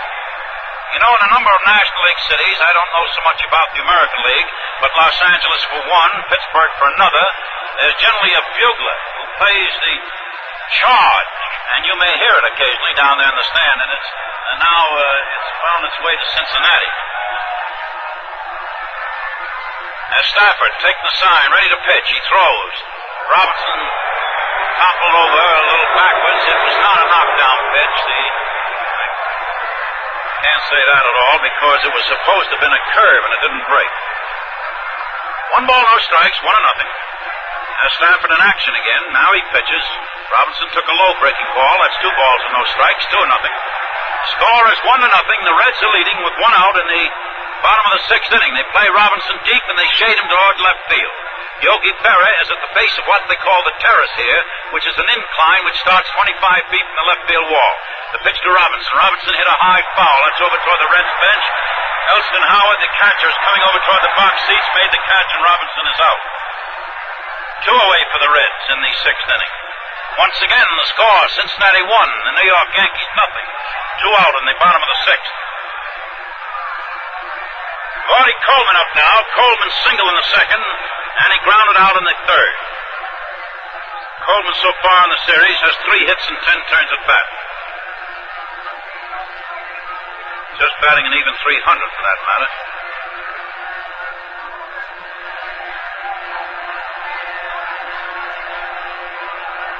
The pitch to Coleman, he grounded. He rolled a foul over to the box seats alongside of first.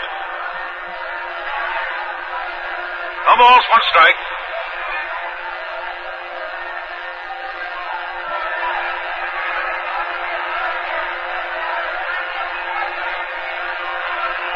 Well, they give the batting average on the scoreboard as .250, but that's only up until today. He has had 1 out of 2 today. Coleman laid a line drive in the left field. That's another base hit. And Coleman has reached first on a single. Berra grabbed the ball, returned it to second base in a hurry. This brings up Wally Post. Post is an Ohio boy. He comes from the region of St. Wendell and St. Henry up in Ohio. And he has many, many friends in this area. Yes, this is the third game of the very brilliant World Series, I would say so far. Been excellently played by both teams. As a matter of fact, good pitching all the way through it by both sides. Post up there now. Stafford fires, and Post took a low curveball outside. Ball 1. Now it's a little difficult to distinguish a curve from here at times, to distinguish a curve from a knuckleball or some other type pitch. Sliders, if it's a good slider, you're not supposed to see. The batter's not even supposed to be able to distinguish that one. 1 ball, no strikes as Stafford hesitates. Now he's ready to pitch. He does.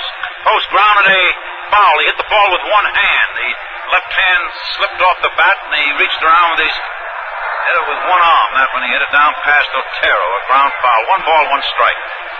The Reds are leading 1-0. 2 out in the bottom of the sixth inning. The Reds have 1 run, 5 hits. The Yankees no runs, 1 hit. Coleman is on first base. 2 out in the inning. As Stafford is very carefully adjusting his foot against the pitcher's rubber, bending over with his hands and his knees, taking his signal. Now he's ready. He's pitching. Post hit a ground ball down at Boyer at third, who flipped it off to Richardson at second, forcing Coleman at second. The Reds are retired in the sixth inning, and in the sixth inning, Cincinnati no runs, 1 hit, and a man left. They have 1 run, 5 hits, 5 left with the 6 turns at bat. And so at the end of the sixth inning, the score is the Cincinnati Reds 1, the New York Yankees nothing. Say, how lucky do you feel right now? Well, you may be luckier than you think. Chrysler Corporation is offering 180 brand new cars free during October open house, and one of them may be yours. It's an open invitation to see the new cars and sign up to win one. If you own a car, any make or model, any year, you could be one of the lucky winners. To qualify, all you have to do is come in and register with any authorized dealer who sells Plymouth, Valiant, Dodge, Lancer, Chrysler, or Imperial. That's all there is to it, but remember, you have to register by October 31st. Visit your dealer during October open house. Why not tonight? You may win a brand new 62 car from Chrysler Corporation. Free car offer void in Nebraska, Wisconsin, Florida, Canada, and wherever else prohibited by law. All right, here we are back at Crosley Field in Cincinnati for the third game of the World Series. Wade Hoyt, who along with Bob Wolf. There's a very interesting thing. You know, they're building a superhighway just beyond the center field wall here at Crosley Field. And, of course, there are tractors and cranes and different construction equipment. And they are serving at the moment as temporary seats for a lot of folks who couldn't get in. And they're sitting on the cranes and on the tractors and on the hauling trucks over there, getting a peek over here at the World Series over the center field wall. Tony Kubek leading off now in the top of the seventh with Perky in action. He pitches to Kubek. That's low. Ball 1. This is the top of the seventh inning, and the Reds are leading 1-0. Kubek starts the meat of the batting order, we might say, up there, with Kubek, Maris, and Mantle due at the plate in this inning. Kubek batting left-handed. Breeze at third base is playing him shallow. The left-handed batter, the pitch to him now. There's a ball hit into center field for a base hit. As Kubek plays a base hit in the center, Pinson recovered the ball, got it back to Casco at second base. That is the second hit for the New York Yankees. Second hit of the ball. Puts Kubek on first base, no one out. In the top of the seventh inning, the fans are beginning to be a little anxious now here in Cincinnati as Roger Maris, the great home run hitter, comes up there. He'll be followed by Mickey Mantle. Maris batting left-handed. The second base combination of Casco and Chacon. Casco the shortstop, and Chacon got together out there on who would cover in case the ball was hit to the infield. Freese is playing in front of third. Perky is taking signals from Johnny Edwards, the catcher. Perky is giving Kubek a look on first base as the Cincinnati right-hander pitches. The ball is hit in the air out there in center, and Pinson is making the run for it. Goes over into left center, made the catch, and Maris is out. Bringing up Mickey Mantle. Now we have a couple of right-handers warming up in the bullpen. Ken Hunt is warming up for the Reds, and also Jay Hook. All right. The score is Cincinnati 1 run, 5 hits, no errors. The New York Yankees, no runs, 2 hits, and 1 error. Mantle batting left-handed. So Perky is just checking his runner on first base. Now he pitches. Mantle missed for strike one. Mantle hit it, took a hard cut at the knuckleball. No balls and 1 strike. Mickey went for the works.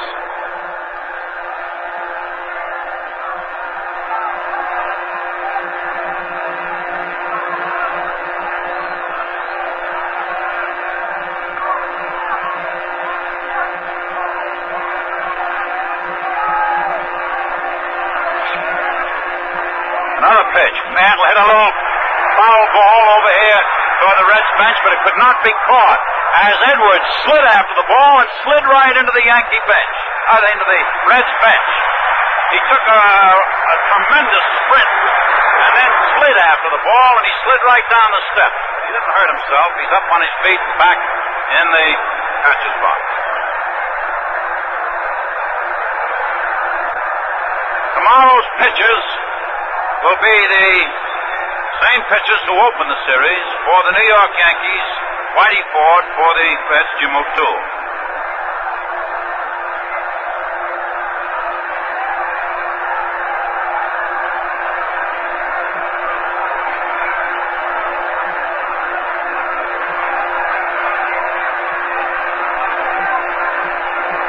As Perky hesitates now, he pitches to Mantle. It bounced off the glove of Edwards into the bench, and Kubek, who had taken second, is only allowed 1 base. It goes as a pass ball for Edwards.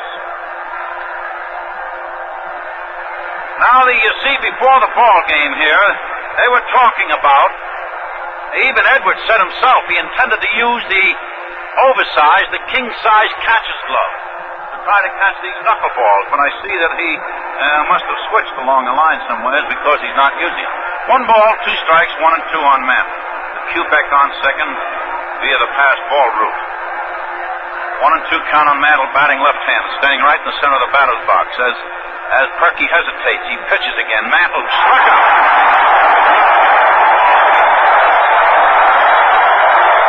Kubek still on second.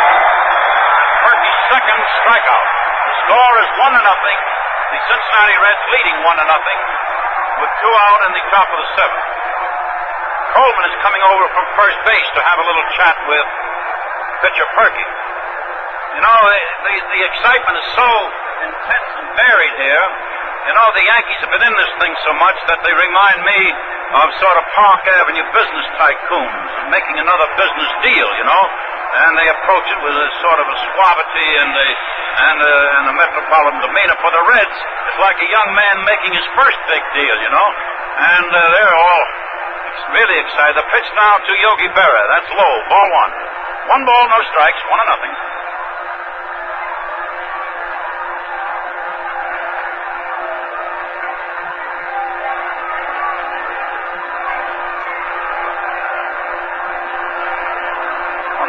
strikes.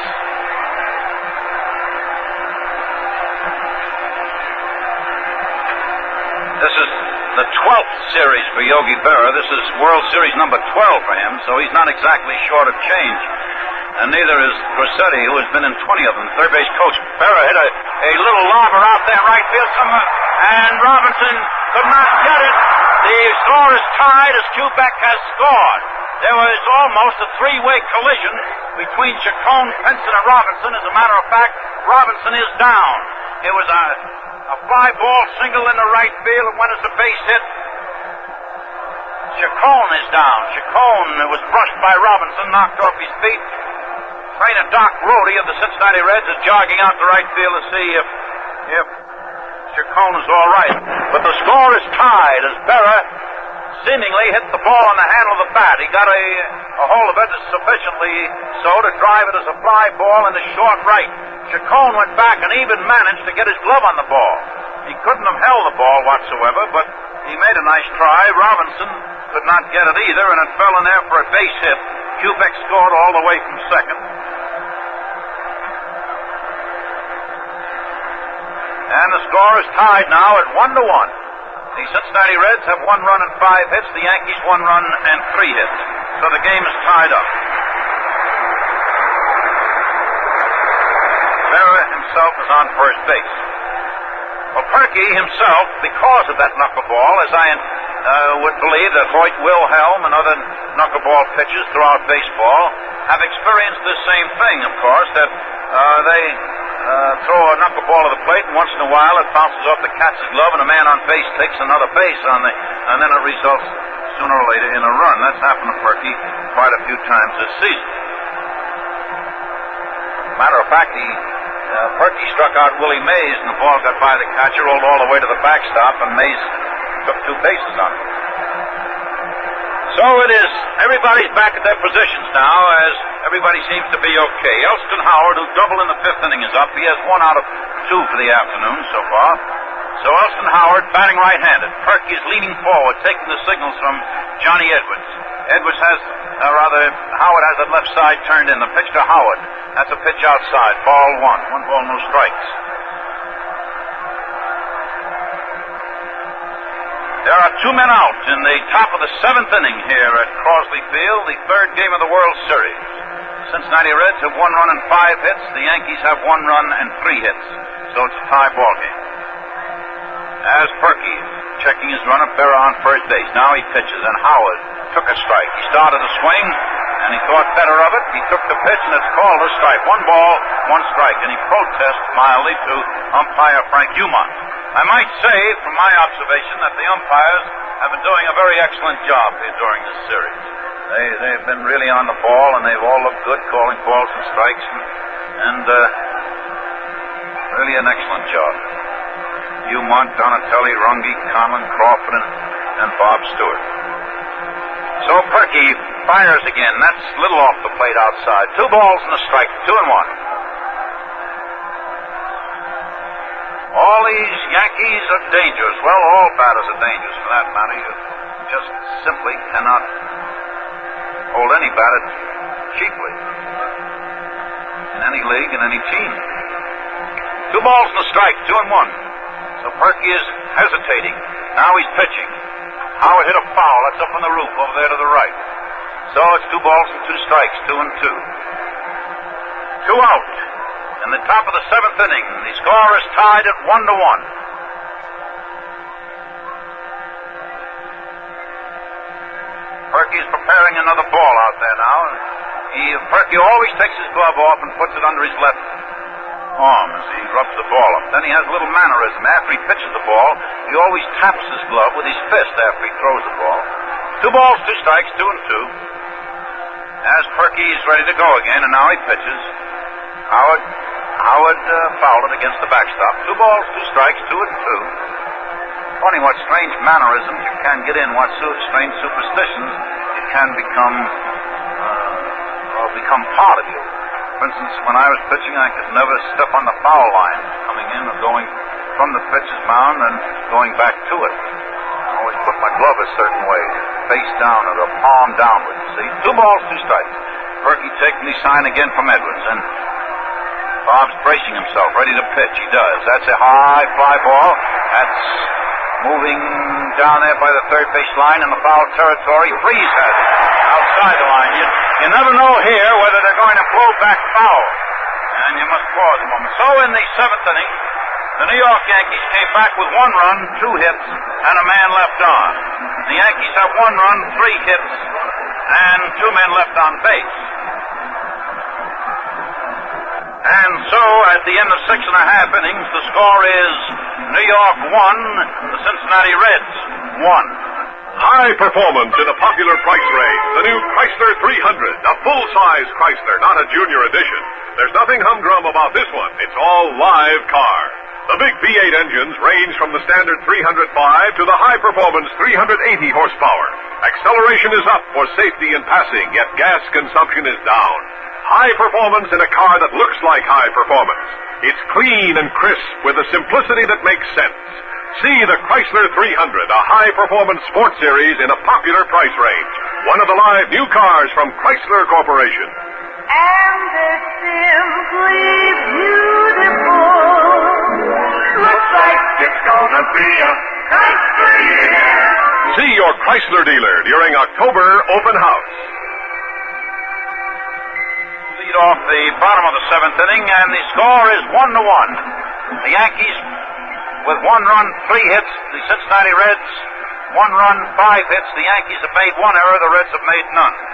Gene Freeze will lead off. All right, we'll pause here 30 seconds for station identification. Are you mixing with the best? Saratoga Vichy with the yellow label. It outsells all the rest. The genuine Vichy with the yellow label. Tastes better tonight. Feel better tomorrow. Saratoga with the yellow label. It's a hit in any man's league. That's Saratoga Vichy. Look for the yellow label that marks the champion. Saratoga Vichy. This is WGY, WGFM, Schenectady. For the Reds have pitched beautiful baseball. So it's a real pitching big league duel. The pitch now to Freeze. Freeze hit a fly ball in left field. Yogi Berra is moving over under it, going to his left. He has it, then there's 1 away for the Reds in the 7th. This will bring up Johnny Edwards, who's been up twice with no hits. The score is 1-1. 1 out in the bottom of the 7th inning here at Crosley Field. Before the game, there was a moment of silence in respect for Mr. Powell Crosley, Jr., the former owner of the Cincinnati Reds, who died last March. Arroyo and Bud Daly.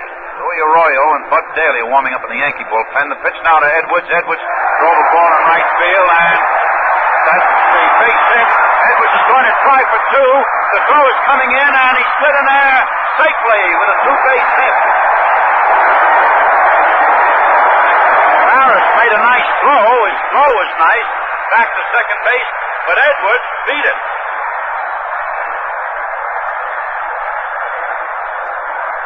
And that's Edwards' 3rd hit of the series. 7 turns at bat. And he has driven in 2 of the Cincinnati runs in this series. Edwards is on second. Perky is the batter now. Bottom of the 7th. 1 man out here at Crosley Field. The score is tied. 1-1. Bill Stafford hesitates. Pitches to Perky, who took it low outside. Ball 1.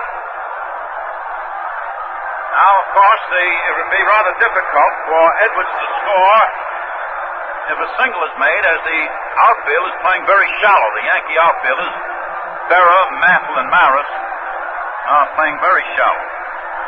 Another pitch to Perky. That's in there, strike 1. 1 ball, 1 strike, 1 of each.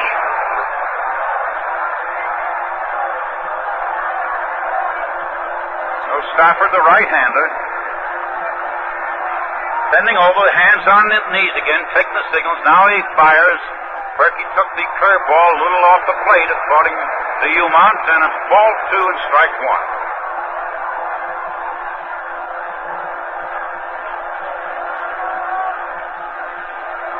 2-1 on Perky.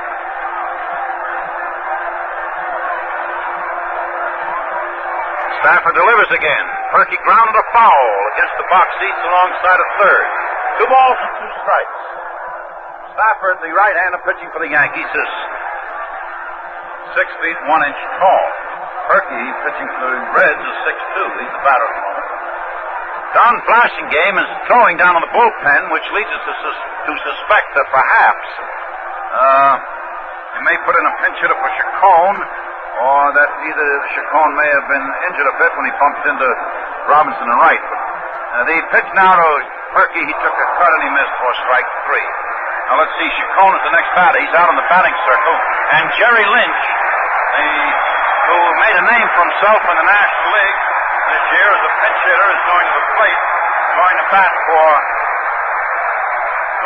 for Chacon.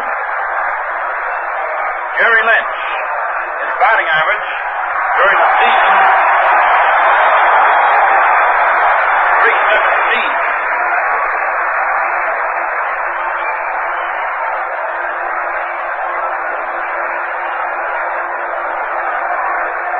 .350. Gave him 2 points too many. Lynch has been to the plate 1 time so far in this series, been up once with no hits. They're walking Lynch perfectly. Ball 1. They're putting him on. Ball 2.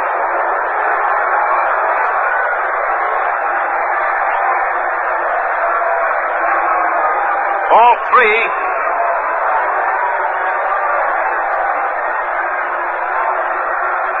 Stafford pitching outside. Ball 4. And Lynch has an intentional pass. The score here at Crossley Field is 1-1. 2 out in the bottom of the 7th inning. The batter is Eddie Casco. The Reds have 1 run and 6 hits. The New York Yankees 1 run and 3 hits. Now Flashingame will run for Lynch. Flashingame is running for Lynch.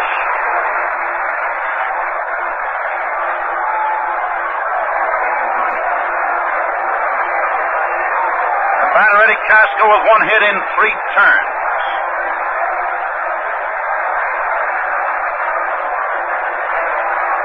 Bottom of the 7th, 2 out. Stafford is hesitating. The pitch to Casco over the plate. Strike 1 call.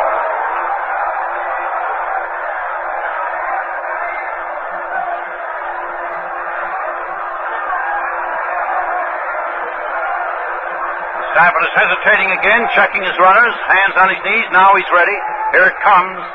There's a base hit in the left, and this may be trouble. Ferry is throwing into the home plate. The Reds are leading 2-1.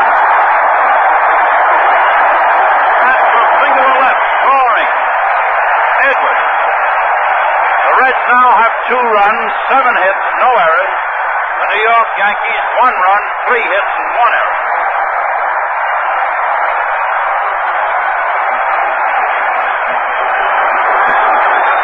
Now there is Ralph Houck, the Yankee manager, walking to the mound. Also Elston Howard, who is going out there to receive instructions from Houck. There have been 2 left-handers warming up in the Yankee bullpen. Louis Arroyo, who has been their talented relief pitcher this year, and Bud Daly, who once was such a star for Kansas City, and who has a tremendous curved ball. And Daly is being brought in, I believe. Daly will be the relieving pitcher in this situation. That was the 2nd hit for Casco in today's ball game. Edwards scored from 2nd, and Flashingame stopped at 2nd.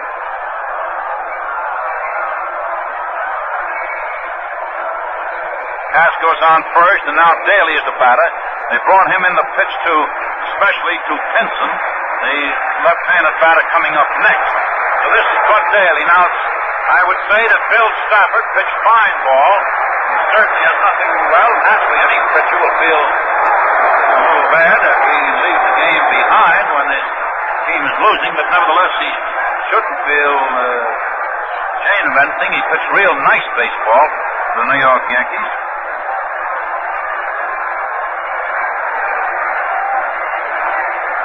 So Daly is pitching in the 7th inning with 2 men out. this is Daly's first appearance in this series.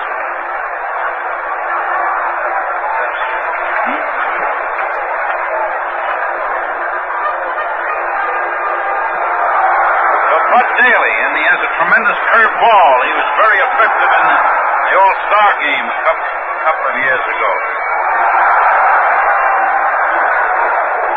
Right now, there are 2 out in the 7th inning here at Crosley Field in Cincinnati. The Cincinnati Reds have just scored a run. The Cincinnati Reds have 2 runs, 7 hits, no errors. The New York Yankees, 1 run, 3 hits, and 1 error.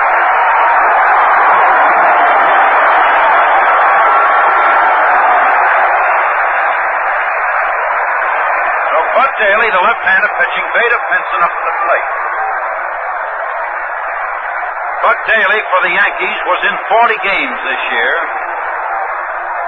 He won 12 and lost 17, but nevertheless, he's a very excellent pitcher. Daly ready to pitch now to Pinson.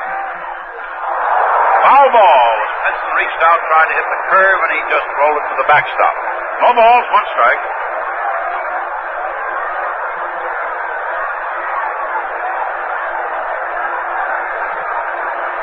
Daly's up in front of down the front slope of the mound. He was looking in toward the plate there.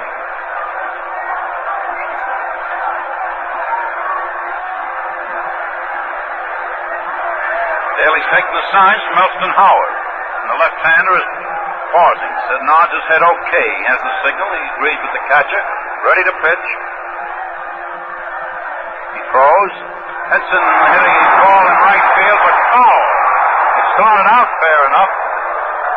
Twisted around and landed in the front row of the box seats down beyond the Yankee bullpen, which is down a little beyond first base and right field. Of course, the Yankees sit on the right side of the field to the right of home plate, the Reds on the left side. The Reds bullpen is down in left field. So it's a no-ball, 2-strike count. Vada Pinson up, with Blasingame on second and Casco on first. The Reds are leading 2-1. Bud Daly, hands on his knees again, staring in there, taking a peek at the fingers of Howard, reading the signals. Now he's ready to pitch, checks his man on second, and he threw to second base, but Blasingame slid back there safe.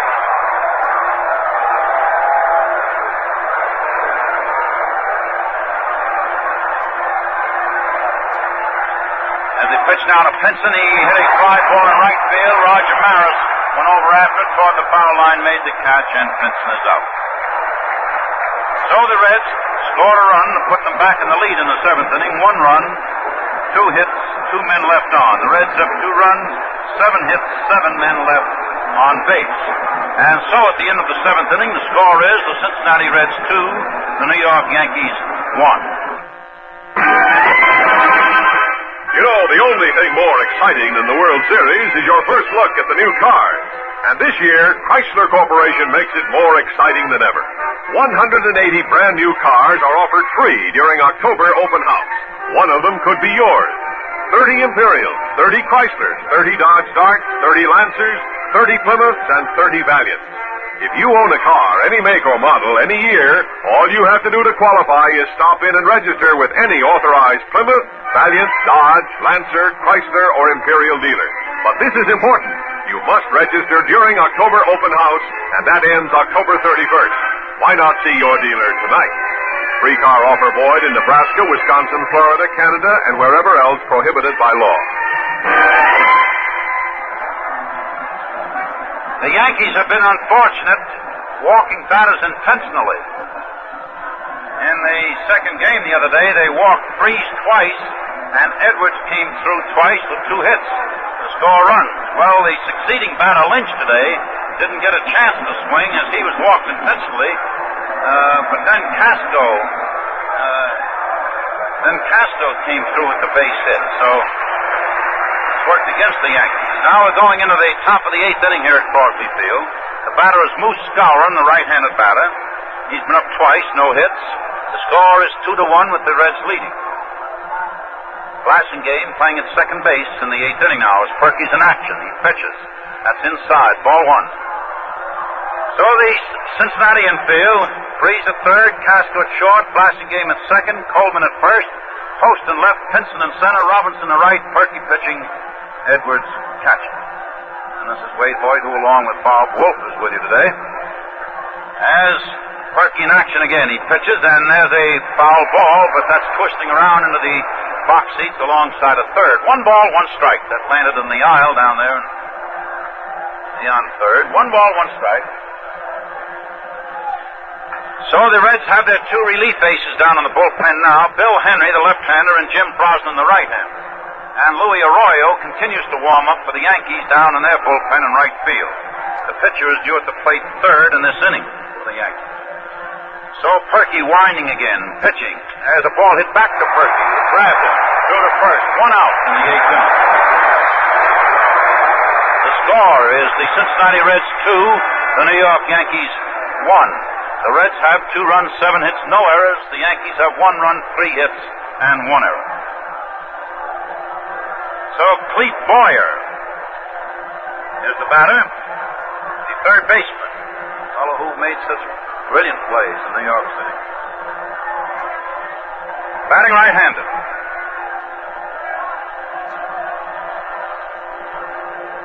As Perky is winding now, he pitches. That's taken for a strike. No balls, 1 strike.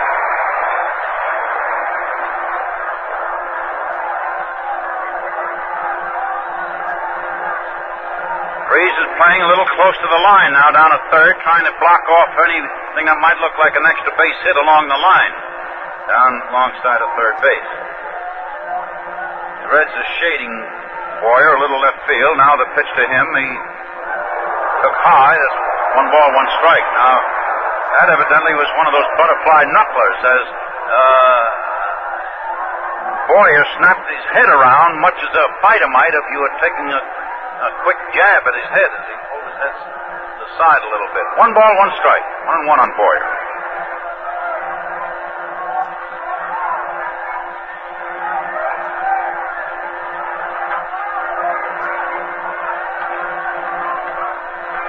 One out in the 8th inning. As Perky, ready, pitches. It hit the bat of Boyer and flew over into the grandstand alongside of first base. 1 ball, 2 strikes. Score is Cincinnati 2, the New York Yankees 1, with 1 out in the 8th inning. Beautiful day here, not a cloud in the sky, not a vestige of a cloud. Warm, delightful. Edwards holding the target for his pitcher now as Perky starts his windup. He throws. There's a fly ball hit alongside of first, and Coleman indicates he'll try it. He made the catch, and they're go away in the 8th inning for the Yankees. That was a foul ball. The Cincinnati Reds are leading the Yankees 2-1, with 2 out in the 8th. The Reds with 2 runs and 7 hits, the Yankees with 1 run and 3 hits. And Johnny Blanchard is the batter. Johnny Blanchard.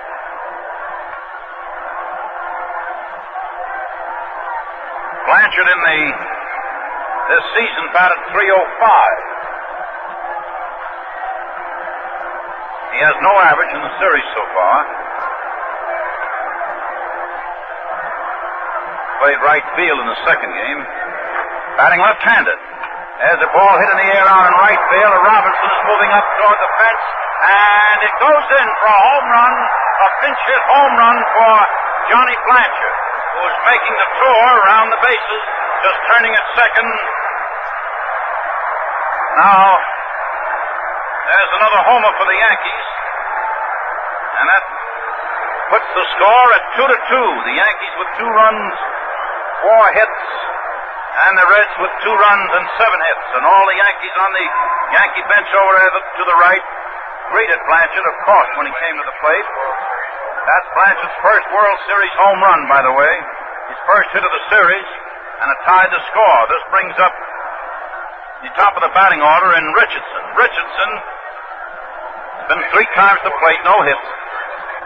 Now the pitch there to Richardson, that's strike 1 call. Blanchard, of course, was batting for the pitcher, Bud Daly. Yes, he parked one up there, hit the ball well, a very high one that fell over the right field fence into the bleachers.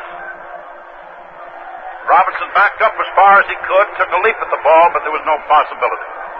One strike on Richardson. The score is 2-2. An excellent ball game here as Perky throws again. There's a ball batted for a single in the left, in between short and third. And that becomes the 5th hit for the New York Yankees. The Yankees have 2 runs and 5 hits. The Reds have 2 runs and 7 hits. So Richardson is on first, and Tony Kubek, the left-handed hitting shortstop, is the batter.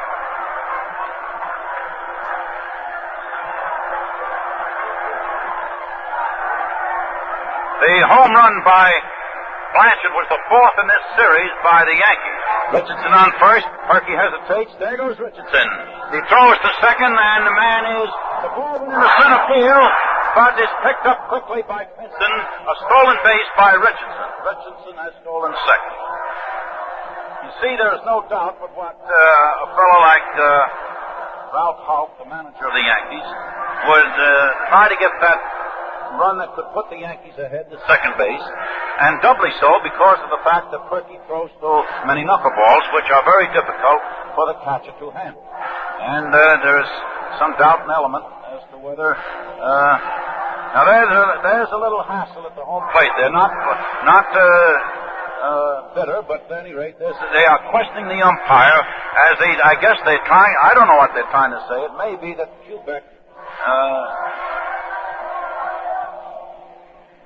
Yeah, they're questioning whether it was a ball or a strike now, I guess. That was as they think that perhaps Kubek tried to punt the ball. He started a punt and evidently retracted his bat, and the umpire decided it was a ball. And there was a slight protest now on the part of Perky. They claimed that he punted the ball. But Richardson stole second. And Richardson himself is on second. There are 2 away in the top of the 8th inning. The score is 2-2. And Kubek is the batter. He's had 1 hit. He had a single in the 7th, and he eventually scored on a single by Ferrer. Kubek batting left-handed.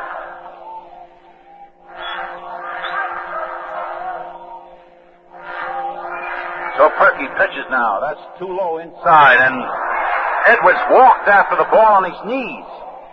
He actually walked on his knees to catch the ball off to the right of the plate, low inside on Kubek. 2 balls and no strikes. Maris is on deck.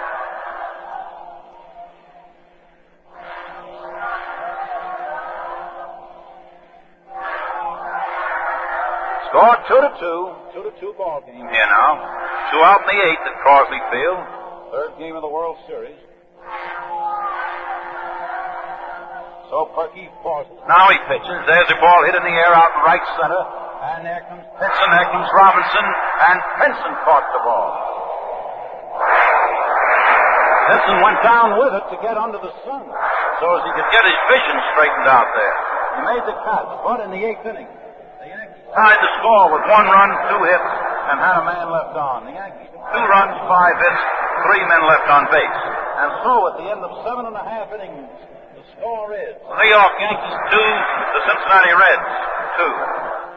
Newport, again the price surprise, and again no junior edition. A full-size Chrysler in every way.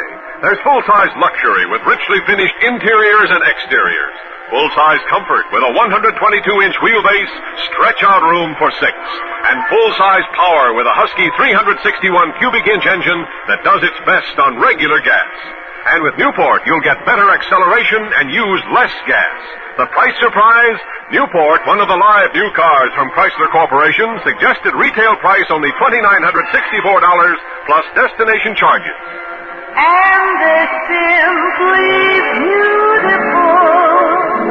Looks like it's gonna be a Chrysler year. See your Chrysler dealer during October open house.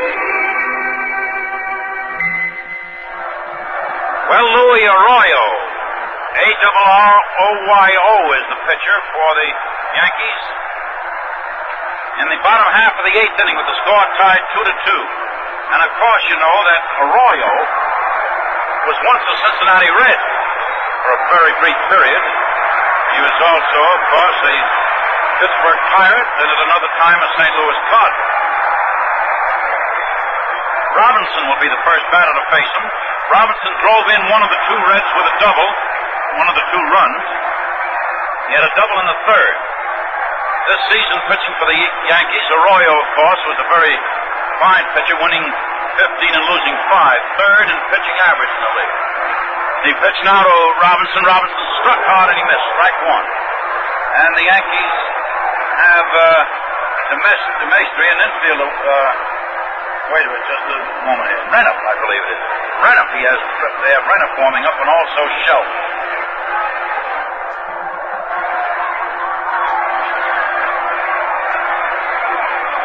All right, Arroyo working again now. Pitches. Robinson grounded a foul. Now it's Coates down in the bullpen. Jim Coates. No ball, 2-strike count on Robinson. Score is 2-2. Bottom of the 8th and the most exciting game here at Crosley Field.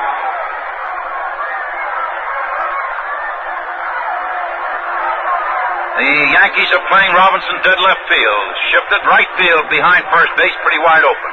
As Arroyo, the left-hander, is taking his signals, winding, pitching. Robinson took the high fastball. 1 ball, 2 strikes. 1-2.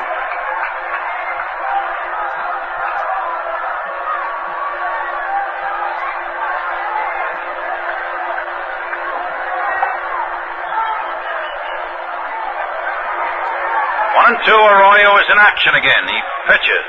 That's outside with the screwball. 2 balls and 2 strikes. A left-handed screwball breaks down and away from a right-handed batter.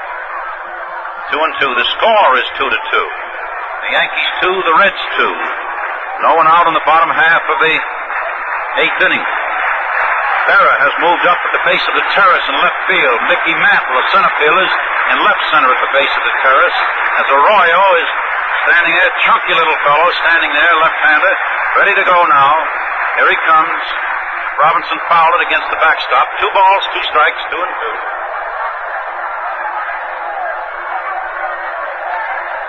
Tomorrow's pitchers will be Whitey Ford for the Yankees and Jim O'Toole for the Reds.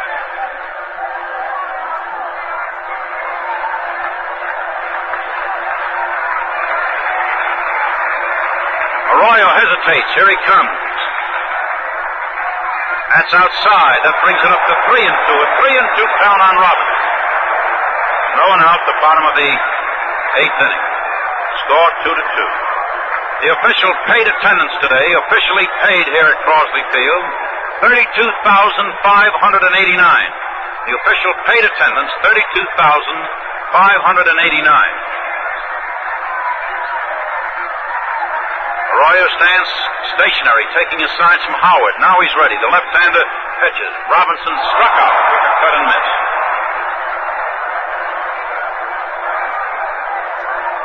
6 Cincinnati Reds have struck out today as Stafford struck out 5 of them. And Arroyo so far, the first man he faced. Gordy Coleman up there now. Coleman has had 2 hits today, 2 singles. The score is 2-2. There's a pitcher's box conference there between Elston Howard and the pitcher Arroyo.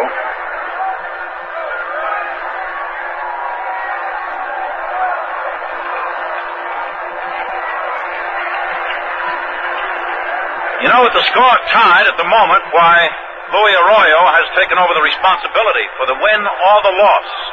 He could either be, right at this point, the winning pitcher or the losing pitcher. Now Coleman is up. Arroyo looks him over. Here he goes. There's Arroyo in action. Pitches. There's a foul ball up on the roof down in left field. So that's no balls and 1 strike. 1 away in the bottom of the 8th inning here in this 3rd World Series game. The score is tied at 2-2. Cincinnati 2 runs and 7 hits. The Yankees 2 runs and 5 hits. The Yankees have made 1 error so far. The Reds have made none. So Arroyo in action. Pitches. That's outside, and that's 1 ball, 1 strike. 1 of each.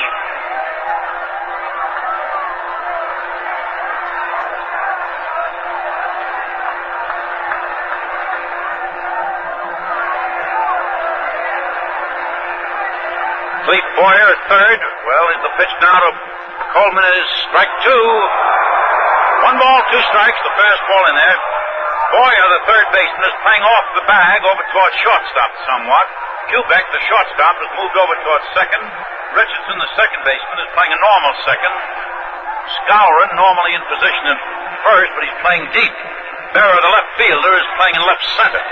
Mantle is shifted over to right center, a trifle. Maris is playing a normal right. So Arroyo working again. There's a pop-up. There's a foul behind the plate. Elston Howard is coming back after it. Made the catch, and there are 2 Reds away in the 8th inning. The score is 2-2. Wally Post up now.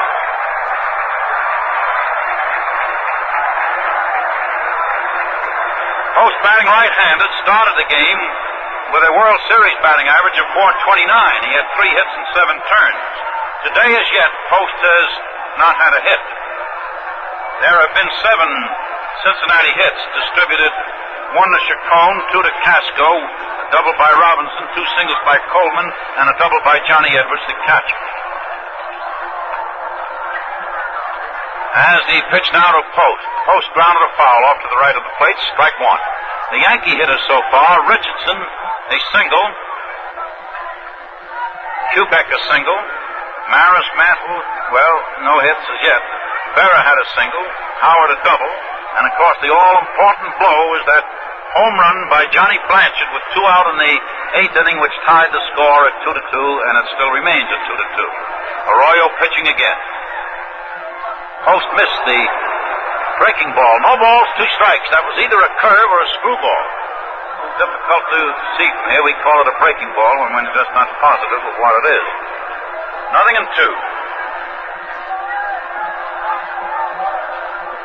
So Arroyo once again taking the sign from Howard. The infield deep to the left now. Very deep in the infield and playing Post as a direct left field batter. So Arroyo pitching. That's outside. 1 ball, 2 strikes. 1-2.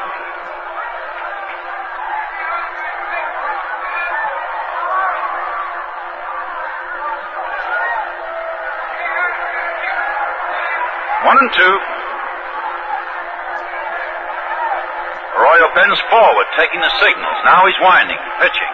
Post grounded a ball down to Boyer at third, who grabbed it, threw to first base, and Post is out at first, and the Reds are out in the 8th. In the 8th inning for Cincinnati, no one a base. In 8 turns, the Reds have 2 runs and 7 hits. And so at the end of the 8th inning, the score is New York 2 and the Cincinnati Reds 2. This is WGY, WGFM, Schenectady. Being played at Crosley Field in Cincinnati today. Roger Maris is the leadoff batter in the 9th inning as Perky pitches. Strike 1 call. The score is 2-2. The Cincinnati Reds have had 2 runs and 7 hits. The Yankees have had 2 runs and 5 hits. The Yankees have made 1 error, and the Reds have made none. The Yankees have left 3 men on. The Reds have left 7 men on. As Perky in action, pitches to Maris. Maris took a low knuckleball, and that's 1 ball, 1 strike, 1 of each. Maris batting left-handed.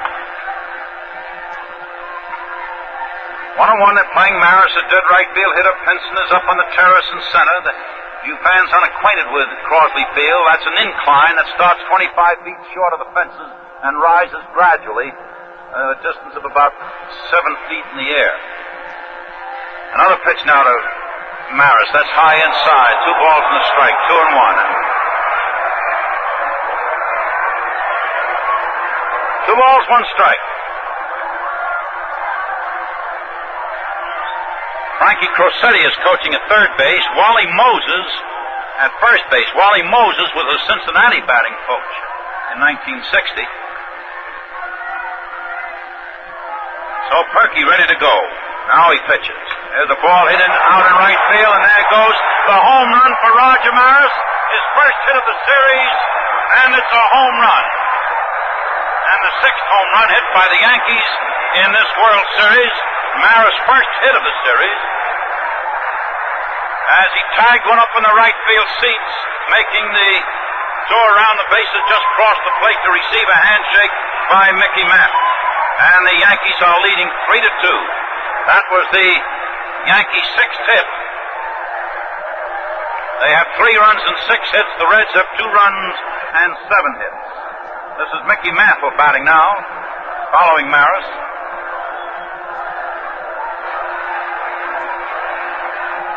As Perky pitching to Mantle, pitches the ball high outside. That was Maris' 3rd World Series home run, by the way. Home run number 3 for Maris in his total World Series. His first hit and first homer in this series. 1 ball, no strikes. Perky winding, pitching. He got it in there. That's strike 1 call. 1-1.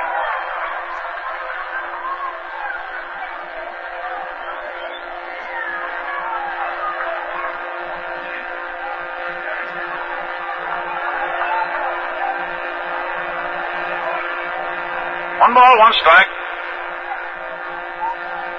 Perky's taking the signs from Edwards, pitching again now. That's outside. 2 balls and a strike, 2-1.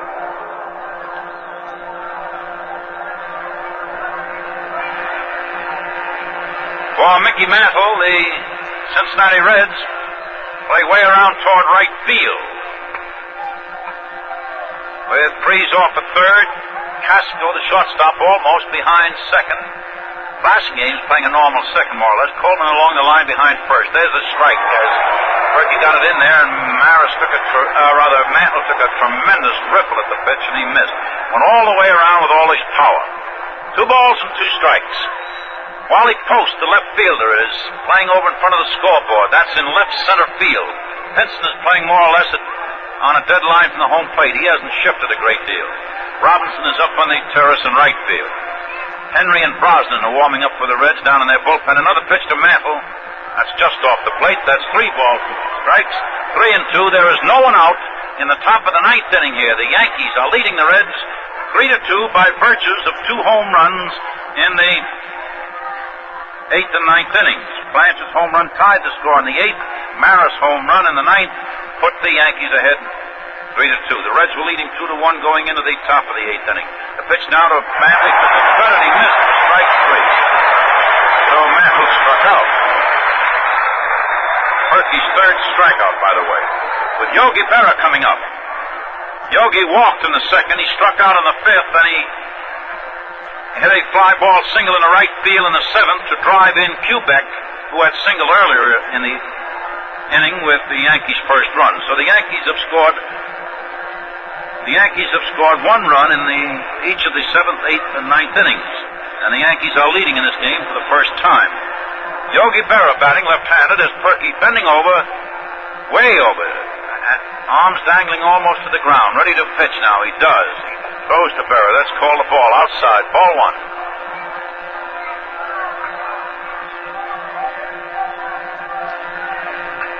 The Yankees have 3 runs, 6 hits, and an error, and the Reds have 2 runs, 7 hits, no errors.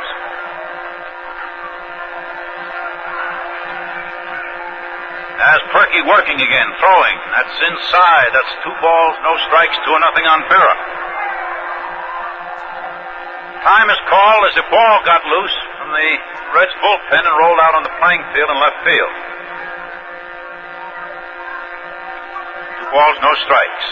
The Yankees leading 3-2. 1 out in the top of the 9th inning here at Crosley Field.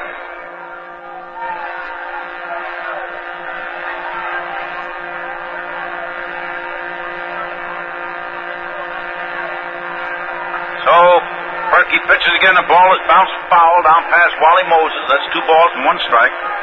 The Yankee power asserted itself here this afternoon. Blanchard, who has won a number of games for the Yankees with his home runs and hitting a great deal in the clutch, and of course that great home run hitter for the Yankees, Roger Maris, came through when they needed his homer the most in the top of the 9th inning here. The Yankees are leading 3-2.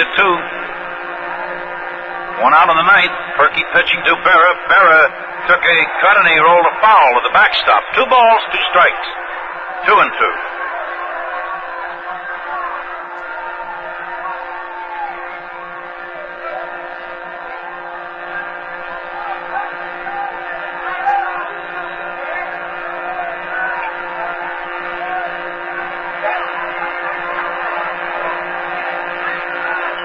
Perky shook the catcher off by waving his glove, by wiggling his glove. That means that's a shake-off sign. Now the pitch made to Berra. Berra took it outside and was just off the plate for ball 3. 3 balls and 2 strikes. This Berra, he has good eyes at the plate. Tomorrow's pitchers, of course, are Whitey Ford for the Yankees and Jim O'Toole for the Reds. 3 balls, 2 strikes. As Perky in action again. He delivers. There's a ball hit in the ground to Coleman, who flipped it off to Perky, who tagged first base, and Berra is out. The first baseman to the pitcher. The score is 3-2. The Yankees are leading with 2 out in the top of the 9th inning. The Yankees with 3 runs, 6 hits, and an error. The Reds with 2 runs, 7 hits, and no errors. The batter now is Elston Howard. He doubled off the center field fence back in the 5th inning. Well, the Reds infield will go back for him. They're playing him very deep. All the way back now, especially with 2 away. He's a right-handed batter, Elston Howard. That left foot is up close to the plate. The right one dropped back. As Perky throws now outside. 1 ball, 1-0 on Howard.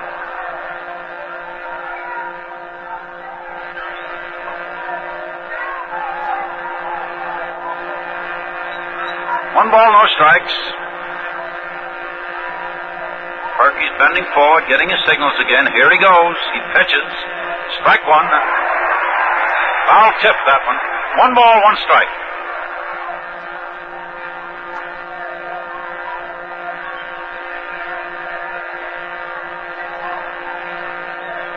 One and one.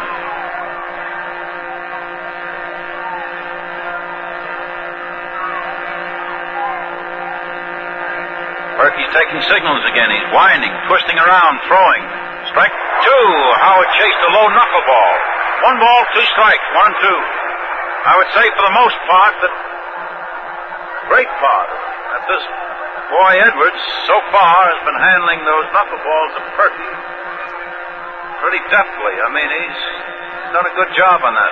That's a tough pitch to catch. 1 ball, 2 strikes. Perky working, throwing. There's a ball bounced down to Coleman, who made a nice stop over near the line, tossed again to Perky, and Howard is out at first.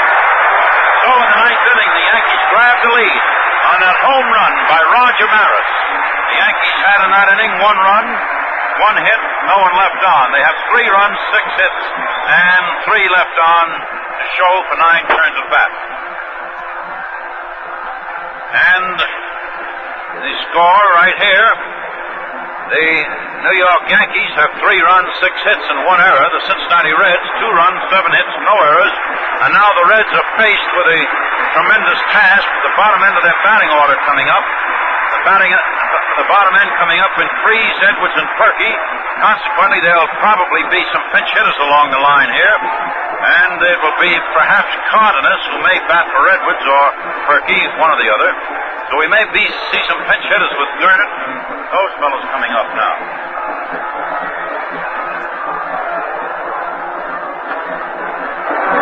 The paid attendance here today, 32,589.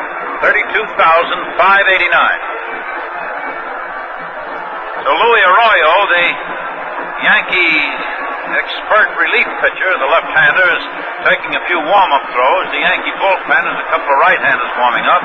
Jim Brosnan has been warming up in the Reds bullpen.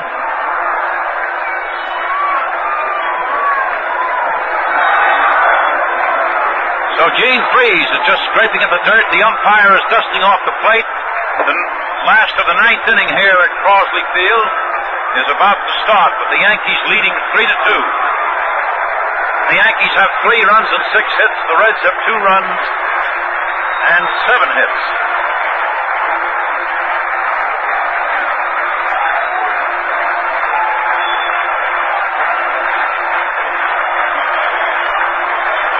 All right, here we go. The Yankee outfield playing very deep. Boyer, the third baseman, along the line somewhat.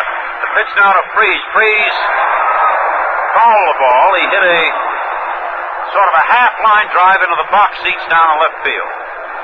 No balls and 1 strike. Of course, you know that Freese is going for the long. When he broke his bat on that one, that was a split bat foul. And the Cincinnati volunteer bugler down there behind first base is playing charge. Freeze up. Arroyo taking the signs again from Elston Howard. Arroyo working. Pitching. That's inside. That's ball one and strike one on Freeze.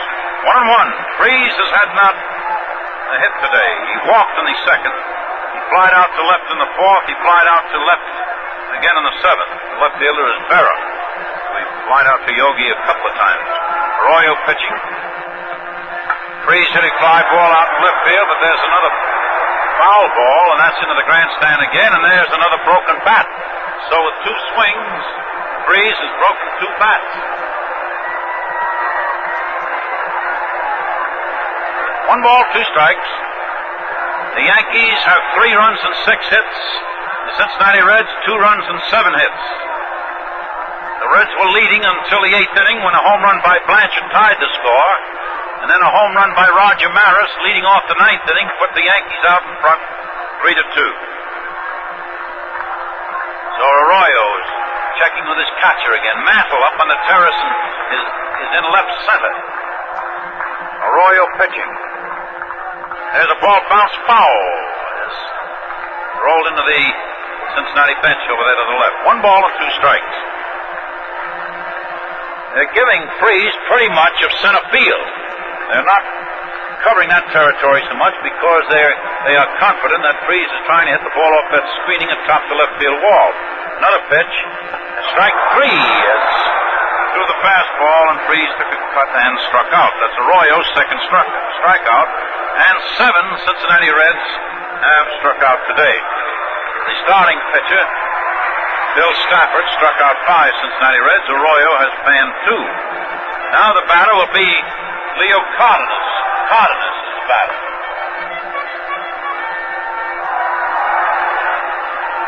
Cardenas has had no hits in the series so far. During the season, Cardenas batted .308 during the season. And in this series, he's been up once as a pinch hitter.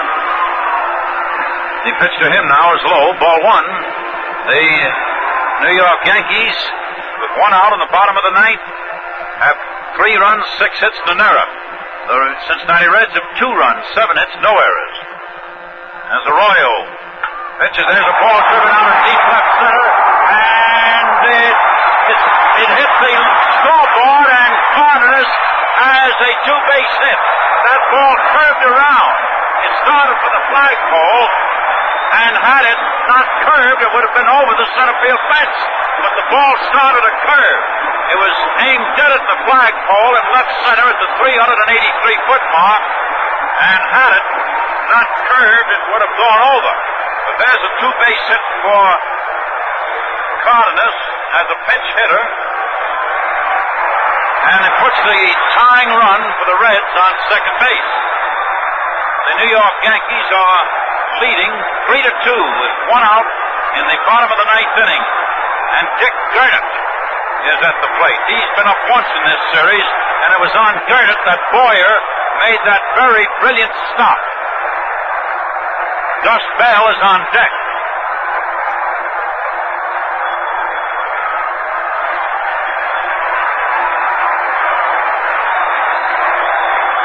So Gurnett batting in the 9th inning. 1 man out, the tying run on second for Cincinnati. The pitch to Gurnett is inside low, ball 1. So the fans are all excited here now, and promptly so.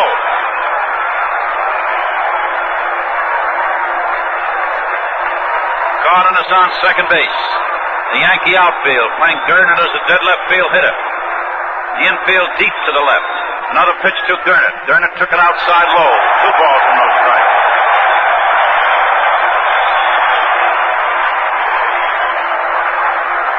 Blasingame is due at the plate after Gurnett, but Gus Bell has the bat in the batter's circle.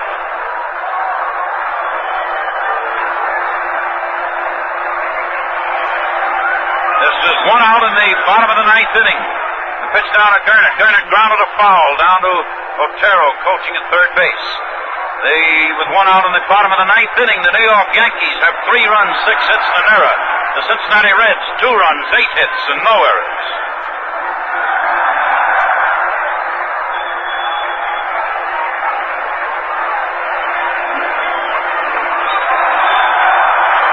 Two balls and a strike on Gurnett as Arroyo looks his batter over. The left-hander ready to pitch. He does. That's too low, and that's ball 3. 3 balls and a strike. 3-1 on Gurnett.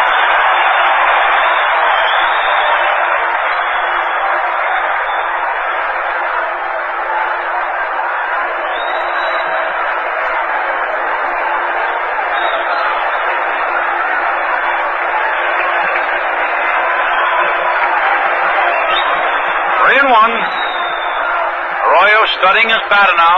3-1 count on the batter. The pitch to the plate. The ball bounced over the head of the pitcher, out toward back of second, the throw to first. Gurnett is out at first base, just out. And Cardenas did not dare to come over to third. He remained at second as Kubek went over back of second, made a fine play, and got Gurnett at first base. 2 away now for Cincinnati, and Gus Bell is the man right now who stands between the Cincinnati Reds and a possible loss. The Yankees have 3 runs and 6 hits. The Reds have 2 runs and 8 hits.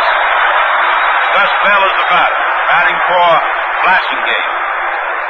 Chacon is still at second.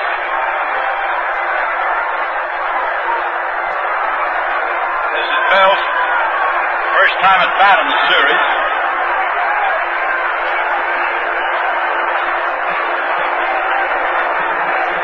During the season, Gus Bell batted .255 with 3 home runs and 33 runs batted in.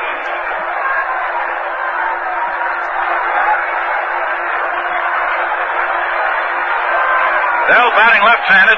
Cardenas on second, 2 out. The bottom of the ninth. The pitch to Gus. Gus hit a ball off the hand of Arroyo. Arroyo picked it up through to first. The game is over, and the Yankees have won the 3rd game of the World Series, 3-2.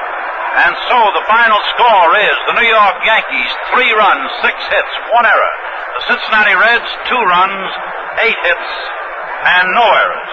In a moment, we'll review the highlights of the game for you. Don't miss your chance to win a brand new 62 Chrysler Corporation car. Stop in at your dealers now and sign up to win one during October open house. Plymouth, Valiant, Dodge Dart, Lancers, Chryslers, Imperial. 180 brand new cars are offered free, and one of them may be yours. If you own a car, any make or model, any year, all you have to do to qualify is come in, see the complete rules, and register with any authorized dealer who sells Plymouth, Valiant, Dodge, Lancer, Chrysler, or Imperial. That's all there is to it, and you may win one of 180 beautiful 1962 Chrysler Corporation cars. But be sure to register at your dealers by October 31st. You can't win unless you do. Free-car offer void in Nebraska, Wisconsin, Florida, Canada, and wherever else prohibited by law. Looks like it's gonna be a good year.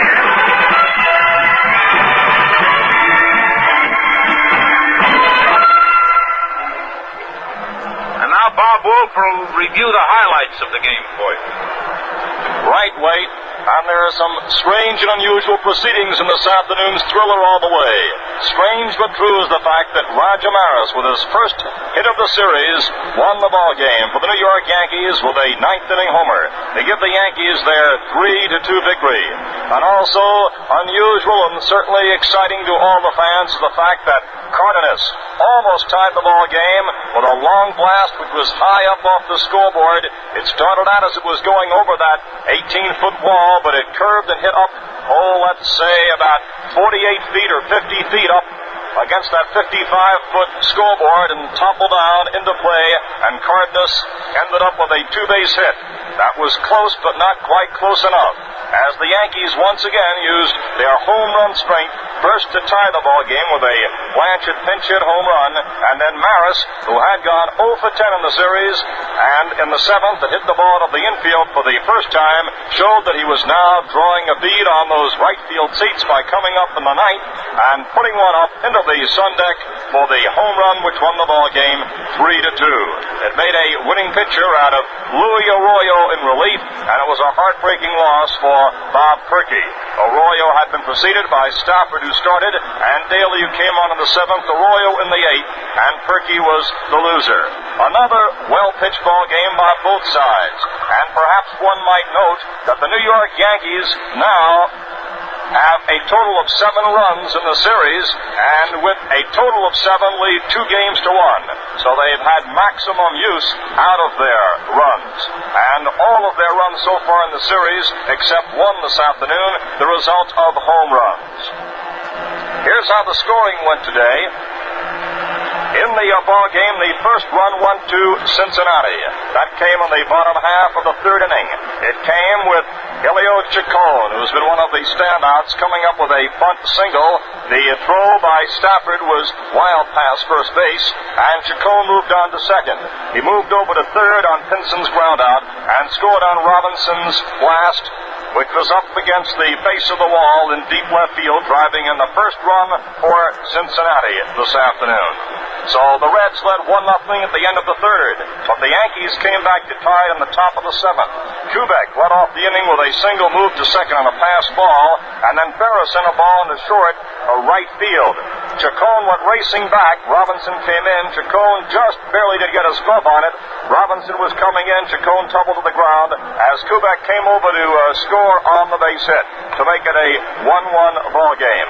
In the bottom half of the seventh, Eddie Casco put the Reds back in front by a score of 2-1.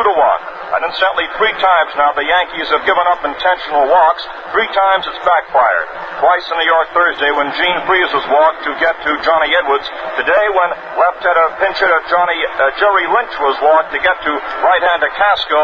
He came through with a hit to give the Reds their temporary lead. But then Blanchett came up in the 8th inning as a pinch hitter, and on the first pitch got a pinch hit home run to tie the ball game at 2-2. And then Maris, leading off the ninth, got his home run, and that proved to be the winning run by a score of 3-2 in the ball game.